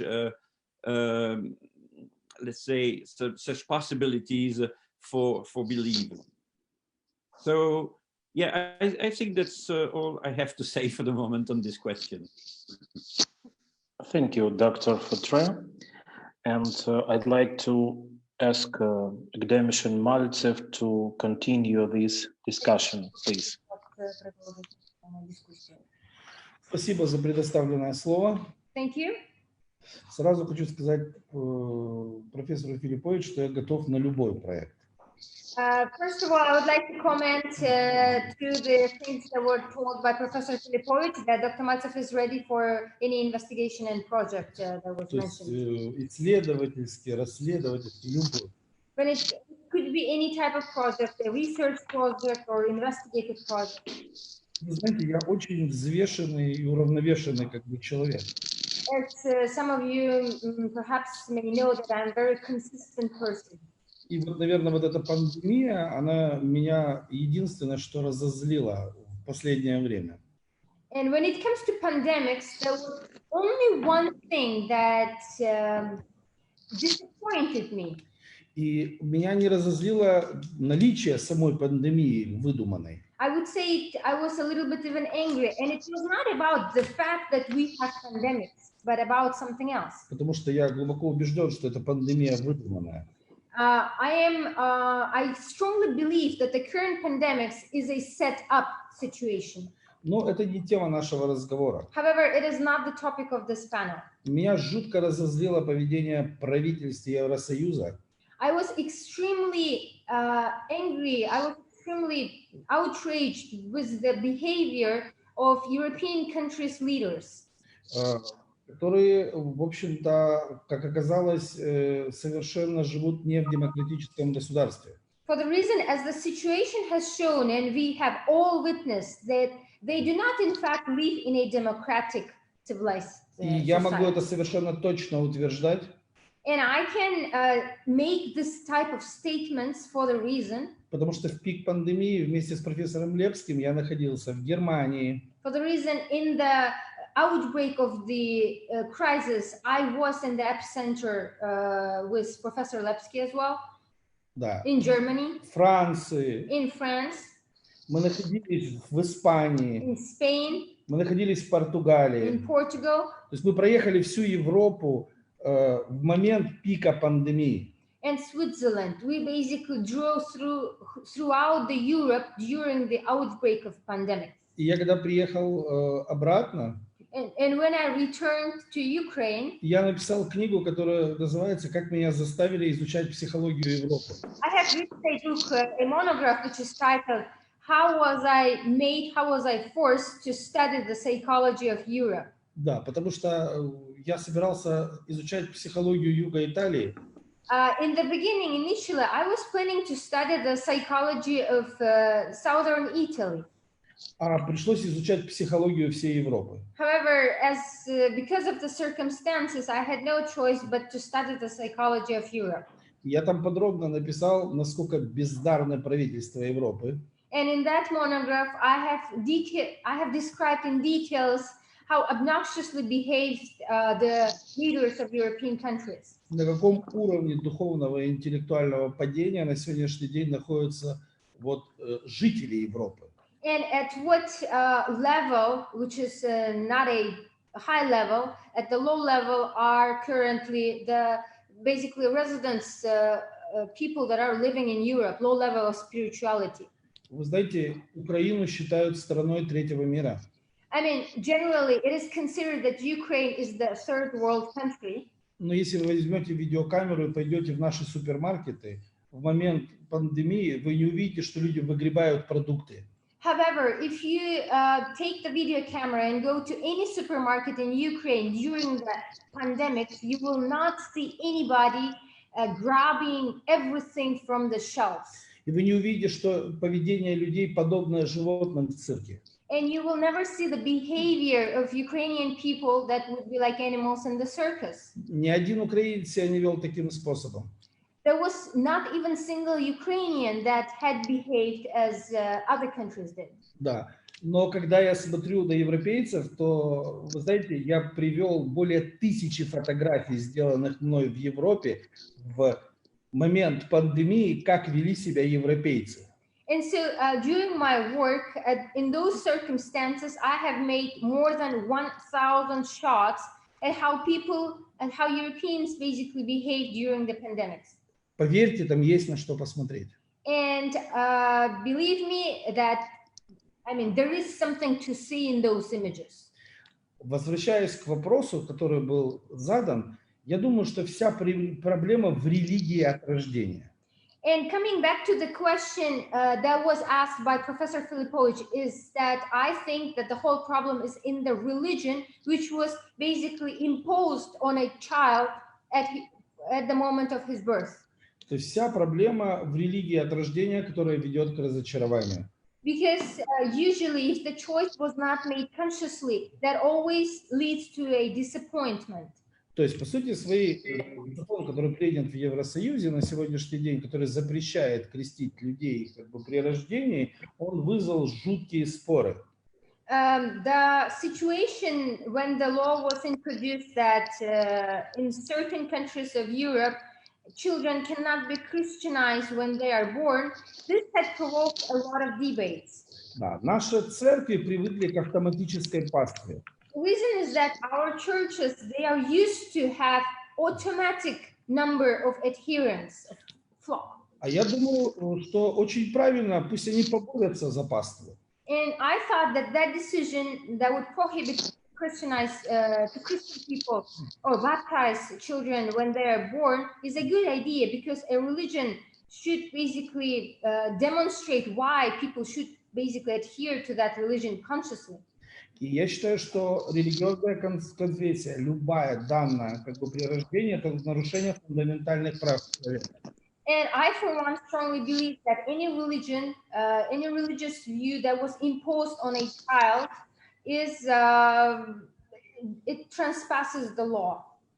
И я думаю, что каждый человек должен самостоятельно в осознанном возрасте выбирать ту религиозную конфессию, с которой он хочет связать свою жизнь. And the reason is follows why I think so. I think that every human being has a right to choose whatever he wants to believe in when he reaches that age, when he's conscious and can make decisions. И каждый человек, выбирая такую религиозную конфессию, он будет сам отвечать за свой выбор. And every person who chooses his religious belief, he is responsible himself for his choice. Правильный он или нет, это его выбор. Whether it was a right choice or a wrong choice, it's his choice. Вопрос стоит, нужно ли что-то иное искать. And the question of our panel is about, should people quest or search for something else? Я думаю, что поиск идет уже очень давно. And I tend to think that the world is searching for this something new since long. И как вы видите, поиск не прекращается, иначе откуда бы у нас появлялись новые религиозные движения?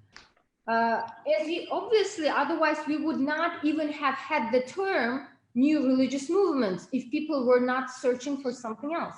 На любом рынке, если будет существовать спрос, будет предложение. Because if we look at this like on economical examples, and in the market, whenever you have a demand, you will always have a source.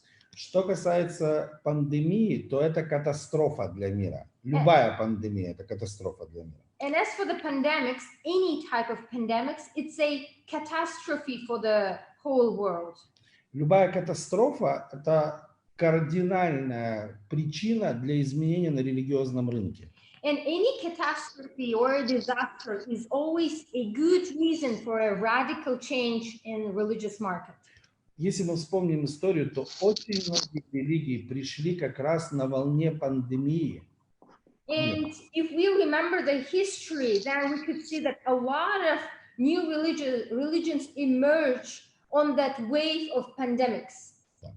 Поэтому помните чуму в Европе. For instance, we can remember the Christianization of Europe during the plague.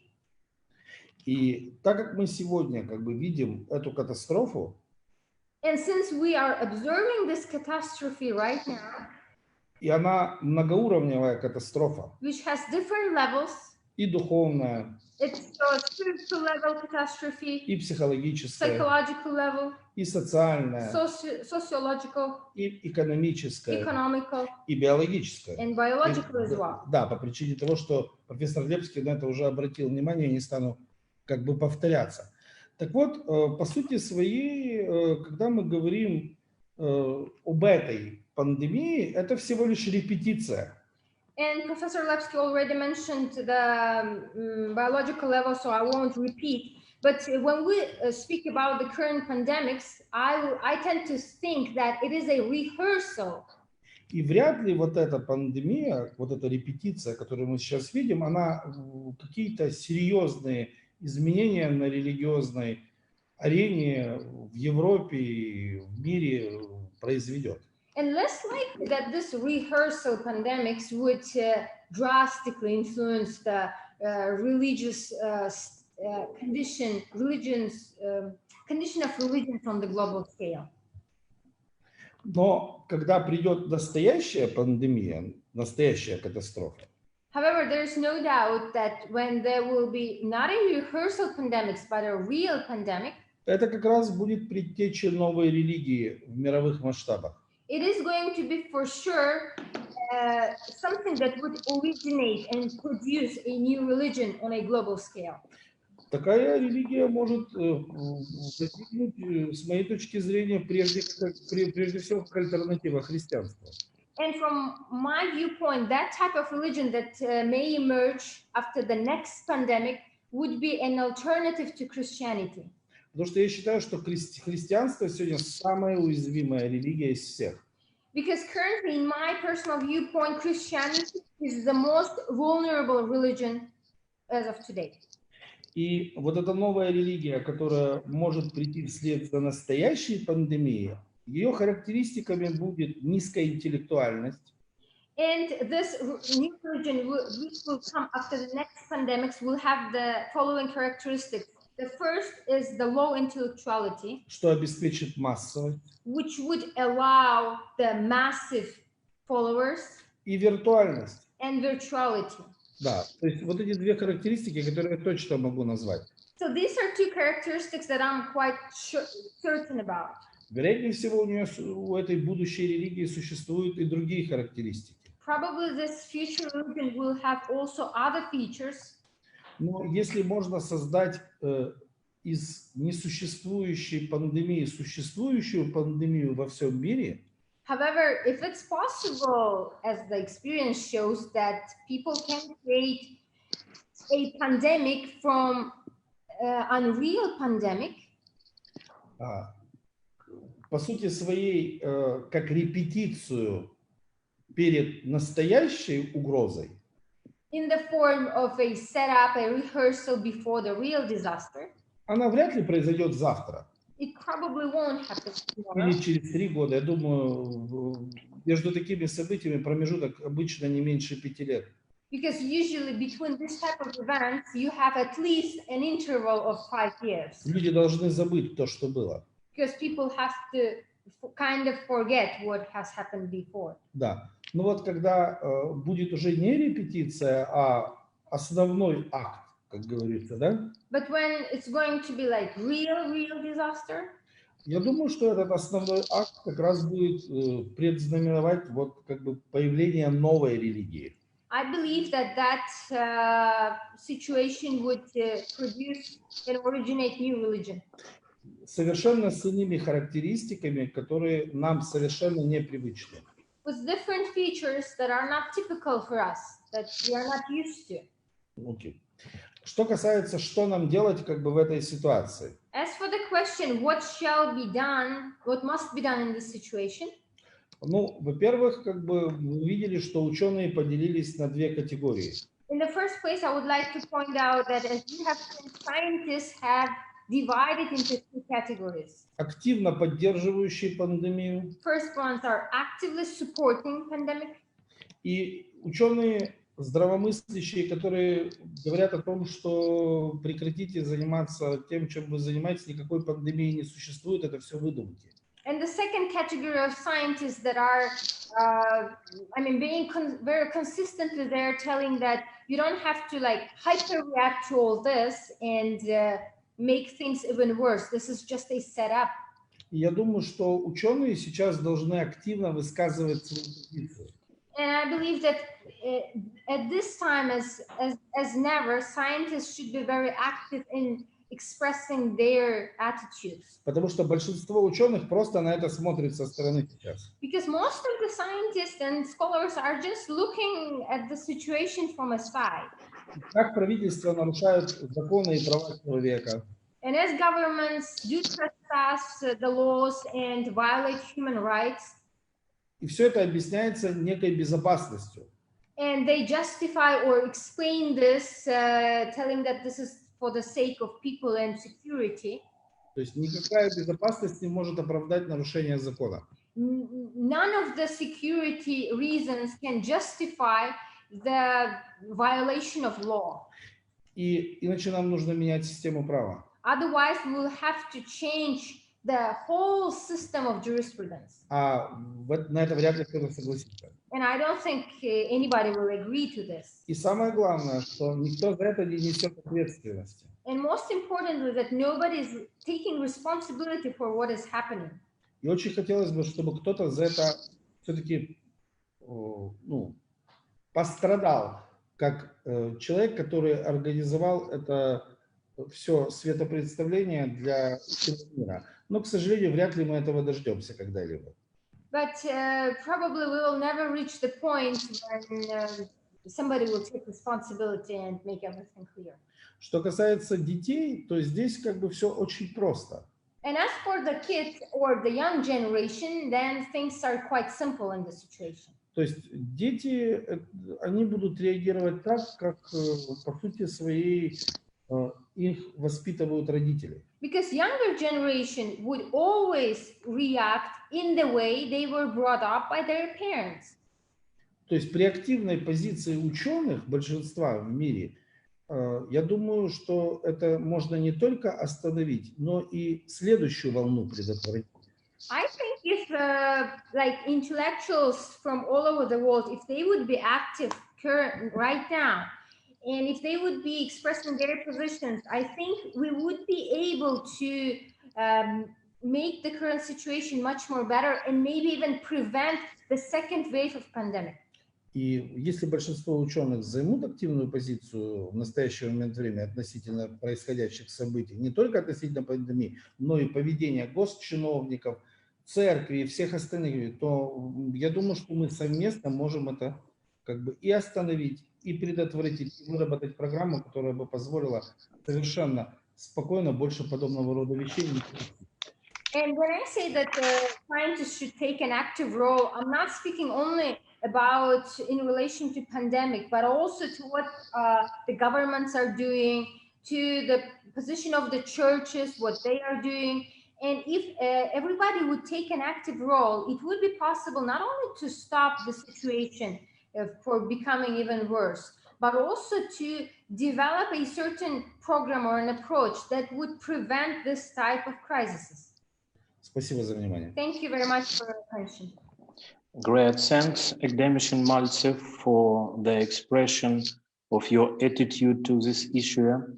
And I'd like to ask Professor Maxim Lepский to complete deliberation of this topic. Welcome, Professor Lepский. Каждый социолог знает, что изменение взгляда людей связано с повседневностью. Every sociologist is aware of the fact that the change of the viewpoint of every human is connected with his activity. И каждый социолог начинает изучать сначала бюджет времени, который тратится на религию или на какие-то другие вещи.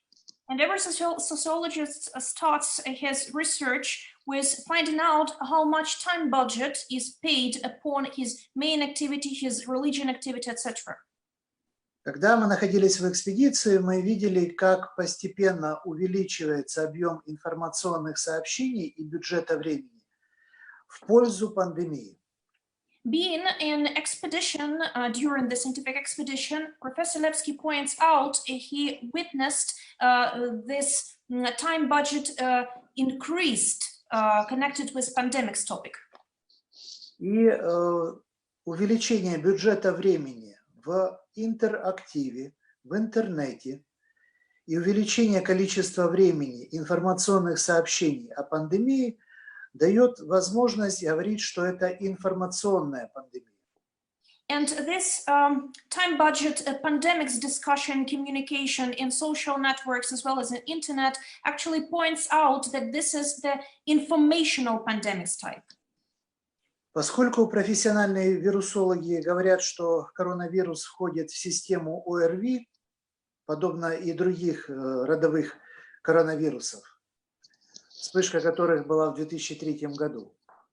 And as professional virus experts point out, the COVID-19 virus is a part of virus family that actually is well known during the outbreak of 2013. Мы можем говорить о том, что все-таки информационная часть была не просто значительной, а преобладающая, и я в этом полностью согласен с Олегом Викторовичем. Consequently, we should conclude that this informational budget increase was the most significant and prevailing one. And in this viewpoint, in this aspect, Professor Lepский shares the viewpoint of Dr. Mальцев. И когда мы начинаем изучать, каким образом все-таки информационная составляющая определяет веру человека, оказывается, что люди больше верят сейчас в пандемию, чем во все остальные вещи. And starting researching the way information influences or defines the certain faith or belief of a concrete human, we should say that people today tend to believe in pandemics more than in the other aspects. Из 5 основных экранов, которые связаны с виртуальным сознанием, а это девайс телефона, планшета, телевизор и ноутбук, все эти основные инструменты с определенной частотой нам показывают, сколько заболело, что связано с коронавирусом, и это определяет практику повседневности у большинства в наблюдении за коронавирусом. There is a set of screens that actually defines the representation of the person of this pandemic's reality perception. I mean, such screens as the mobile telephone, PC, laptop, and the other screens are every single moment pushing the information about the quantity of people who caught the virus, who are dead already, etc. So this is the way this frequency regulates the whole concept of perception. И люди действительно начинают делиться на тех, кто, защищая свои страхи и свои убеждения, утверждает, что пандемия – это наиболее страшное зло, которое всепроникающее. Consequently, we see the diversion in viewpoints, because some people who are defending their persuasions, who are defending their fears, they claim that pandemics is one of the most horrifying aspects that we witness today. и ковид-диссидентов, которые изучают прежде всего информационную и экономическую составляющую. As well as we have the second group of COVID descendants who actually are researching and investigating the informational aspect or informational side of this pandemic situation. Поэтому разоблачение информационных манипуляций является одной из существенных, важных направлений науки. So, meanwhile, we should say that exposure or demystification of this information manipulation is currently one of the significant directions of contemporary studies. Возникает очень много вопросов к социологии медицины. Каким образом идентифицируются, фиксируются факты заболевания, смерти именно от этого заболевания? Не от гриппа, не от других ОРВИ и так далее. So by this also we should say that there is one, let me say, one peculiar question that is addressed to both medicine experts and sociology experts. I mean, how do we identify the fact that certain person is dead by means of, let me say, COVID-19, but not due to influenza or the other type of disease? How do we know that? Поэтому COVID-19 становится не столько фактором науки, сколько фактором веры. So by this, COVID-19 pretends to be not the factor of science, but the factor or issue of belief, of faith. И, безусловно, все основные изменения в вере теперь связаны прежде всего с девайсом. And moreover, all changes that are connected with human faith or beliefs are tightly connected with devices we use. С учетом снятия возможности общения студентов с профессорами, школьников с учителями, фактор и науки, и образования перемещается в виртуальное пространство как доминирующее. Taking into consideration the practice or experience of communication between the teachers and the students, and between the academicians and their students, we should say that this process of studies is more and more merging into virtuality environment. В результате в повседневности мы видим очень существенные изменения по отношению к вере и знанию. So as a result, we see significant changes to the faith and to the knowledge experts in our daily routine. Что создает новое поле и манипуляций, и появление неорелигий, и формирование совершенно других контуров общения. And this actually pushes and raises the new types of so-called new religions, new information manipulations, and new types or ways of communication. Поэтому нахождение и веры, и знания под ударом ведет к тому, что сейчас очень большая тенденция мифологизации.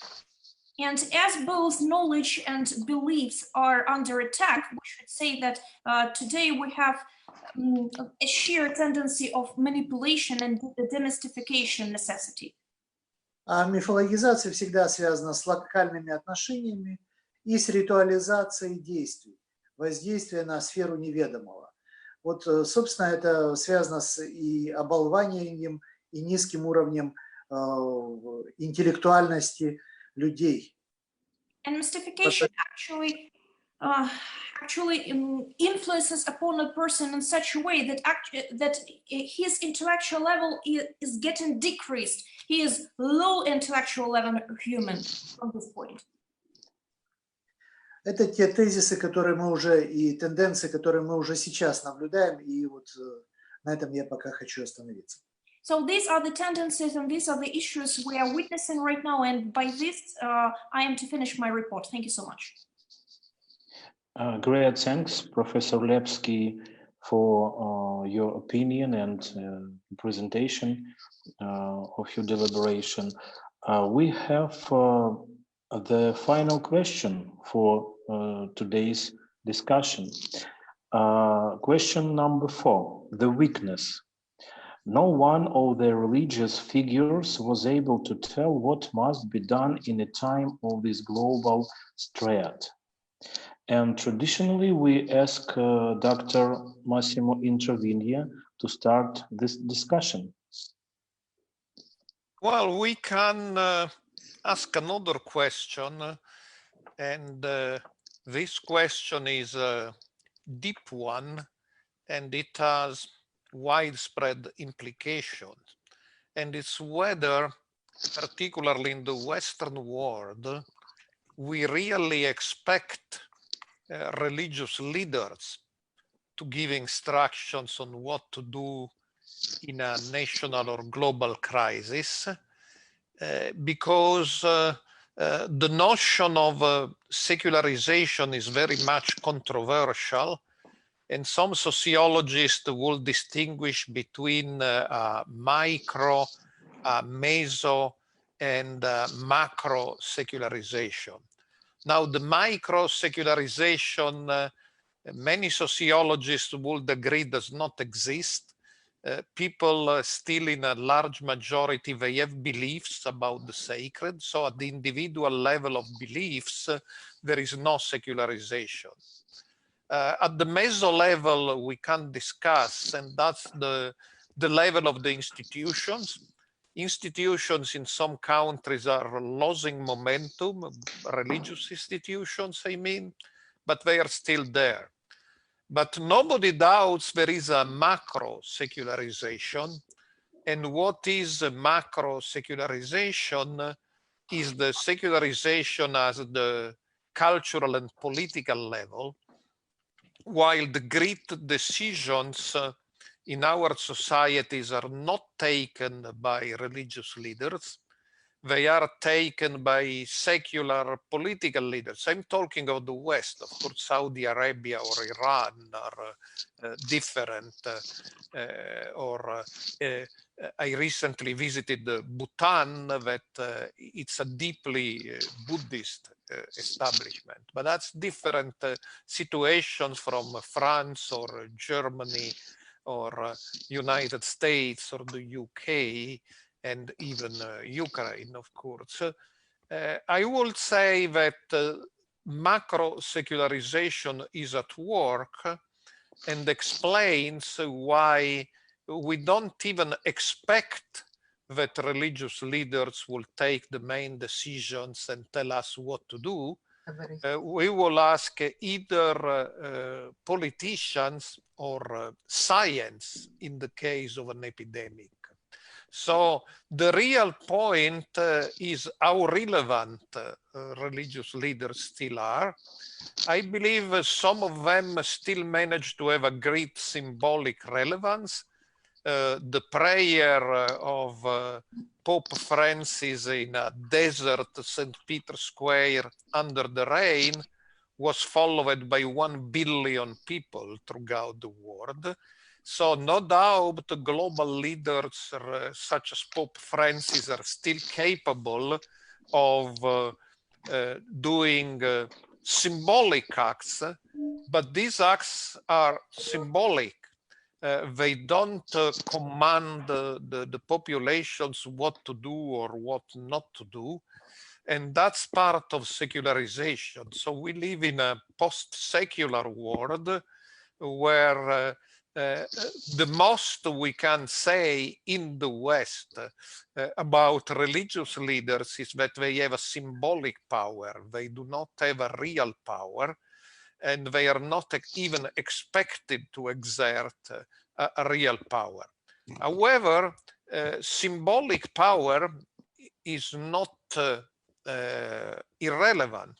Symbolic power is still very important because we do need symbols. We cannot live without symbols, as many sociologists and anthropologists have noticed. And so the function of religious leaders is not to provide commands or orders or instructions, but in a post-secular society, their function is to provide stories and narratives and symbols.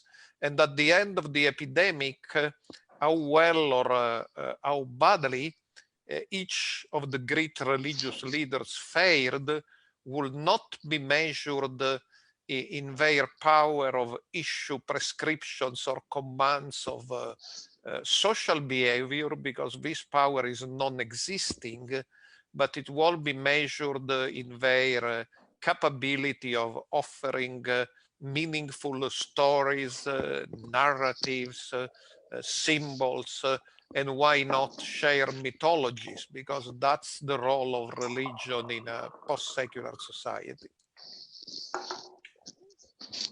Thank you, Dr. Introvinье. And we ask Professor Filippovich to continue this part of discussion. Thank you very much.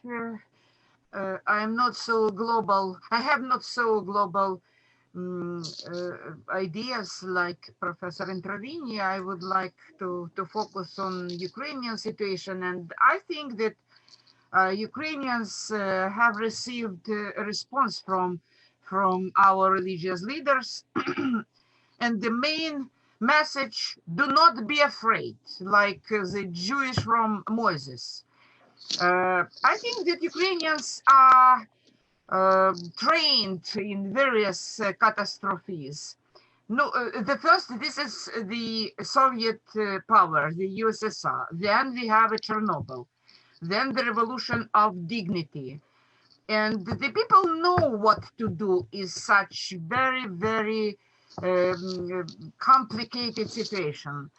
Do not afraid in this situation, and do not expect from the church a special receipts. We are interested in something else, how the church meets people's expectation. And here the church in general behaved as expected. For the one part of our society that wanted communion and Easter, they have this position, and another part who listening to the guarantees restrictions, they have another position. So our society distinguished into two parts like previous years, and nothing new in reaction of our society and reaction of our religious leaders. Thank you, dear Professor Filippovich. And let me ask to join the discussion the Dr. Vili Fotre. Thank you. I will address 2 points under this question, weakness related to weaknesses. I think that when the pandemic is over, or at least when it is under control, that religious leaders will have to look back at what really happened, first in their relations with the states and the measures that had been taken to limit their freedom of movement, freedom of assembly and worship, and make an assessment of the management of the crisis by the state authorities, and prepare an agenda, I would say, for the next worldwide crisis that might come up, either another pandemic or anything similar, to anticipate so restrictions to a number of freedoms, and to see if there could not be a better management in the future, a better accommodation. The second point is that the churches should look at themselves as well and see how they reacted to that limitation of their freedoms. And sometimes those limitations had surprising effects and positive effects. I remember, Dr. Introvinье said on Easter Day, when the Pope alone was celebrating that important day in the Catholic and the Christian calendar, there was more than 1 billion people who attended. I heard almost the same story from Jehovah's Witnesses in Belgium when they celebrated their memorial. So the same as their Easter. And they said, well, usually we would have around 25,000 people or 30,000 people attending in various congregations in various places in Belgium. But when we did it online, it was 10 times more. So I think that the churches really have to think about the way they exist in an environment that is dramatically and very quickly changing, with a lot of technologies of communications that should enable them to reach many more people than those who would go to the church building on Sunday from time to time. And they would reach many more people that are beyond their what they consider their horizon. So a double look, looking back at the management and maybe anticipate a better accommodation in the future, and then the churches looking inside themselves, an introversial look to see the benefits finally that they could draw with that from that nasty and tragic and dramatic experience. Yeah. Oh, thank you, Dr. Fotre. And I'd like to address this question to academic Мальцев. Спасибо, что дали слово. Thank you for giving me the word. Я постараюсь ответить на поставленный вопрос. And I'll do my best to answer this question.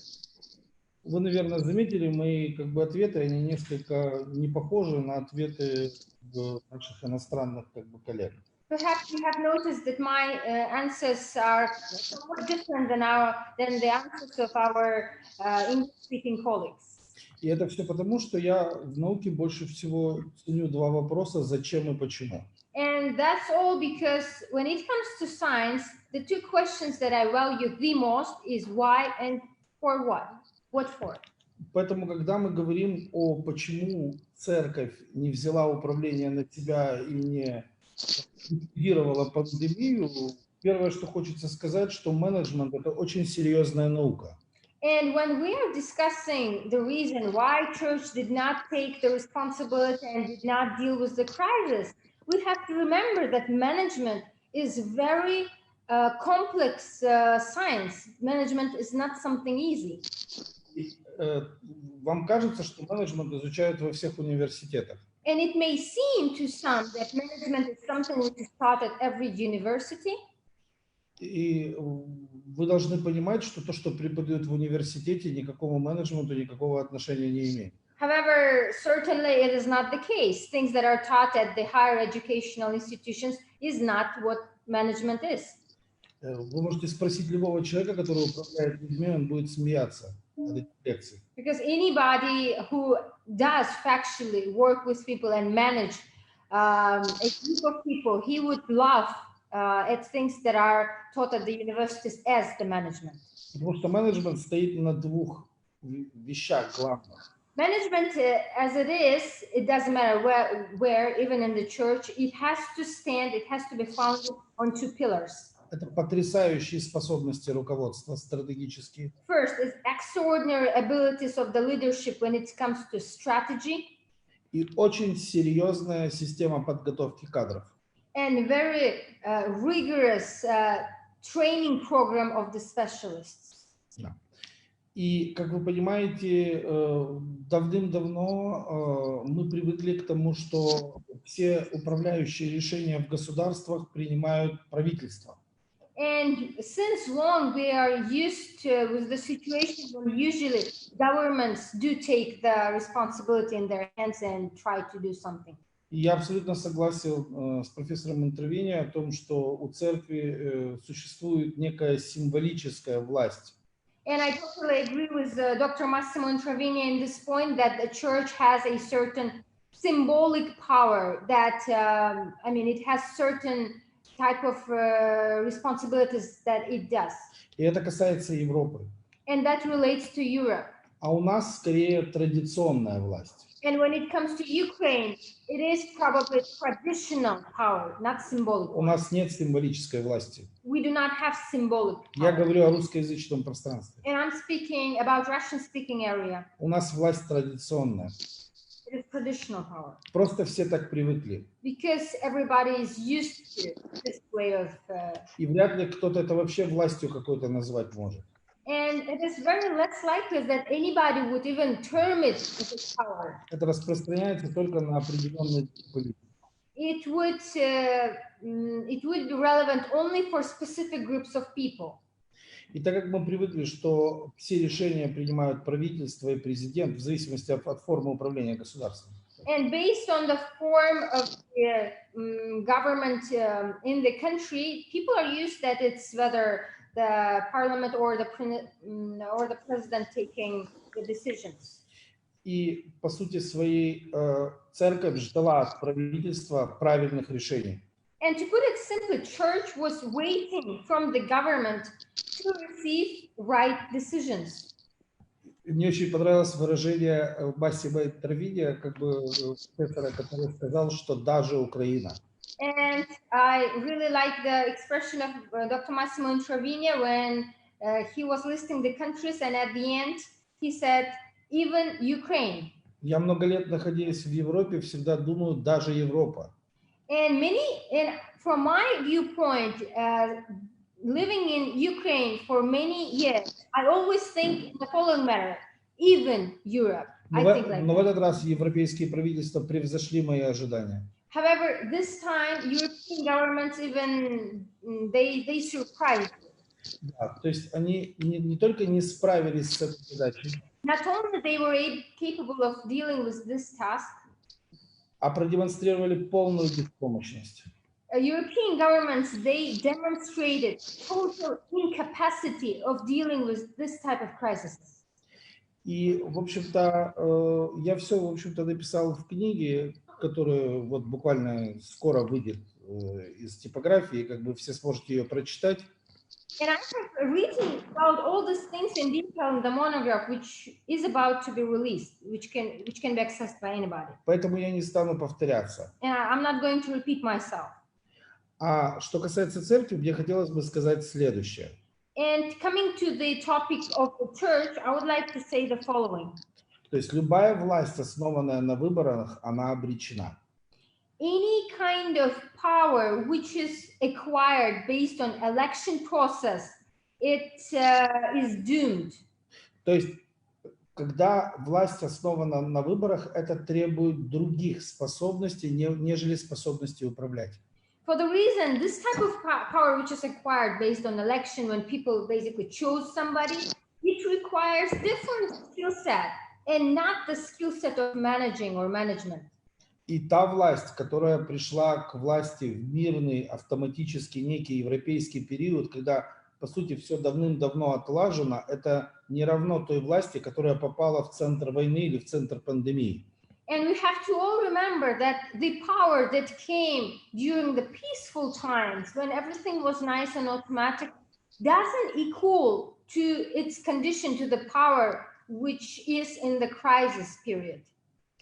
И когда мы говорим о том, что религиозная власть никак не повлияла на правительство, никак не повлияла на пандемию, не смогла ничего предложить как бы обществу, and when we say that religious power was not able to impact the pandemic, it was not able to give solutions for the society, it was not able to influence the government, мы должны понимать, что это обыкновенные люди, точно такие же, как в правительстве. The conclusion comes as follows: people that have the religious power are no different from people in the government. These are regular people.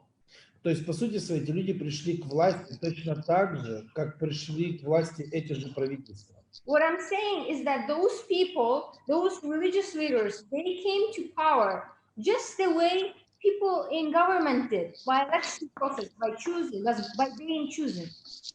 В настоящий момент времени уже давно у любой религиозной концессии главный критерий стремлений – это власть. At the moment, every religious group, every religious denomination's main objective is power and more influence. То есть никто не собирает самых лучших и не предлагает самому лучшему занять какой-то пост. Nobody gathers the bestest of people and proposes them to become a religious leader. Это все происходит несколько иначе. Things happen differently. То есть, по сути, это политика. In other words, it's politics. А политика не требует никаких способностей к управлению. And politics doesn't require any type of skills to manage. Это когда они уже приходят к власти, выясняется, что они не умеют управлять. It's only when they already are in power, it turns out that they are not capable of doing their job well. Потому что им казалось, что достаточно прийти к власти. Because they thought in the beginning, to put it real simply, that it is enough to be in power. И подобная позиция и в церкви, и в правительстве – это очень безответственная позиция. And this type of position anywhere, be it in the church, be it in the state, is very irresponsible position. Посмотрите на то, что делают люди в Европе, правительство и так далее и тому подобное. Посмотрите, что делают на Украине. Украина точно копирует немецкий карантин. For instance, if we look how European Union countries react, their governments, and if we look at the Ukraine, then Ukraine is basically copying and imitating the measures that were introduced in Germany. Они уже даже не стесняются в средствах массовой информации писать, что мы смотрим на европейские страны и повторяем за ними. They are not even, they don't feel restrained to write in the media to tell that we are looking at European countries and we are imitating them. А почему вы за ними повторяете? And the question is, why would you copy and repeat somebody? Потому что мы не знаем, что делать. And the answer is that because they don't know what to do. Любой человек, который не знает, что делать в ситуации, он ищет за кем повторять. Anybody or any group of people, when they don't know what to do in any situation, they will always search for somebody to copy from or to repeat after him. То есть это вам скажет любой психолог. And this will be said by any competent psychologist. То есть не нужно никакого профессора, достаточно студента 5-го курса.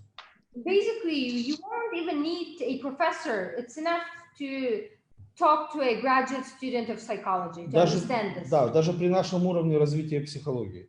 Even at the level of our psychology development. Так вот, в заключение я хочу сказать, то есть по сути своей, мы когда выбираем правительство и когда мы голосуем за какую-то церковь, становясь членами этой религиозной концессии, нам нужно задавать себе всего лишь один вопрос. Это завтра война наступит, что они будут делать? So to conclude, if one would like to become an adherent of certain group of any entity, the question that he should ask himself is, what if tomorrow there will be a war? In case of the war, what this structure is going to do? What their leaders are going to do? И если вы не знаете ответ на этот вопрос, наверное, лучше за эти конфессии и за эти правительства не голосовать. And in case you have no idea what they are going to do, or you know that their response is not going to be effective, it is better not to vote for them. It's better not to become an adherent of the groups that you do not trust or you do not believe in. И если вы даже переберете все религиозные конфессии и все правительства, и вам не захочется при ответе себе на этот вопрос ни за кого голосовать, лучше голосовать против всех. And in case, if you, figuratively speaking, if you take a look at all religious denominations, all governments, and you understand that you don't want to choose any of them, then it's better to reject them for you personally. Это хотя бы вам позволит, так сказать, избежать разочарования. At least this kind of strategy would allow you not to be disappointed afterwards. Спасибо огромное за внимание. Thank you very much for your attention. I'd like to thank academician Mальцев and address the completion of this topic to Professor Lepский Максим. Спасибо за предоставленное слово. Мне, как социологу, очень понравилась необходимость введения уровня, о которой говорил Массимо Интровинье. Это микро, мезо и макроуровни. So first of all, thank you for the word given, and I definitely share the point of classification mentioned by Professor Massimo Introvinье. I mean the tendency we should speak about certain level involvement of level of micro level, meso level, and minor, meso, and micro level. И в этом вопросе, мне кажется, социальные последствия пандемии для религиозных институтов обладают очень серьезным значением. And I tend to believe that these social consequences of pandemics actually define very specific and significant social issues and consequences as well. Поскольку первый удар все-таки пришелся по микроуровню, по уровню отношений семьи, общины, работы, учебы, то этот момент сразу ограничил возможности других уровней. As the first strike or the first attack actually was faced by the micro level, and by micro level we mean the family environment, the education environment, the activity environment, we should say that this attack had its severe consequences. Потому что ограничения коснулись прежде всего семьи, общины и учебы и профессии. And these consequences are connected with restrictions, and restrictions were faced by family, by activity, etc. And these were the restrictions in communication process. Второй важной тенденцией оказалось масштабирование медицинского кризиса на уровень кризиса еще экономического, политического, социального, культурного и, в конце концов, глобального. The second significant consequence is actually about scaling. By scaling, we mean the medical crisis scaled to the economic scope. И вот две эти тенденции, которые ударили по микро и перешли через мезоуровень на макроуровень, определили неготовность и бессилие большинства людей к этой угрозе. So actually these two tendencies, the tendency of scaling as well as the tendency of restrictions, surpassed from the micro level attack up to the, from the minor level attack up to the macro level attack. And by these actually formed these circumstances. Поэтому возросла как раз роль государства и международных институций, таких как Всемирная организация здоровья. Но готовности политиков действовать в этих условиях оказалась минимальная, кроме решения частно-политических или частно-олигархических интересов, я сейчас говорю об Украине. And these tendencies were highly reflected by the government organization issues as well as by the World Organization of Health. But actually, they all focused on total incapacity of management or knowing how to deal with these consequences. Поэтому изменение конфигурации субъектов разрешения этого кризиса определило и бессилие большинства людей к этой ситуации. And as the higher level of government and actually showed their total incapacity of finding the solution to this problem, this thing defined the incapacity of regular people who also couldn't find the solution.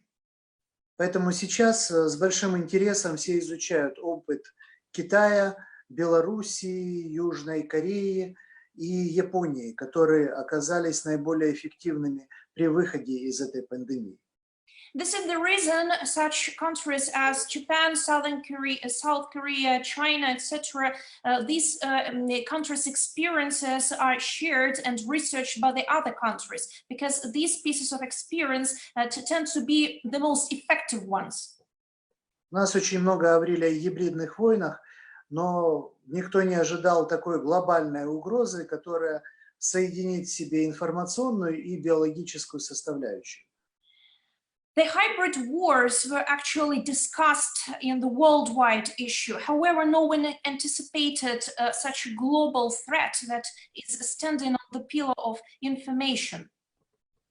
Мы с Олегом Викторовичем наблюдали, когда можно было локализовать продвижение этой пандемии и как это не делалось на уровне государств. Professor Lepский points out that he and Dr. Mальцев together in the expedition witnessed that very time point when actually all these pandemics or epidemics, by that way, it could be released, it could be stopped, but it wasn't. Поэтому, безусловно, сейчас ключевыми моментами являются определение позиции науки в разных сферах и междисциплинарности этих наук по отношению к изучению глобальных угроз. И первый шаг уже был сделан и Олегом Викторовичем, и здесь присутствующими спикерами. So the core component of the future studies, or the main trigger of interdisciplinary studies, is all about learning so-called global threats. And we should say, as a matter of fact, that speakers who are present now on this panel, they already set the first goal and set the first brick on the path of completing the solution to this pandemic problems type. Поэтому особую актуальность приобретает предложение профессора Людмилы Филиппович по поводу создания новых проектов и новых междисциплинарных исследований и подобных ситуаций.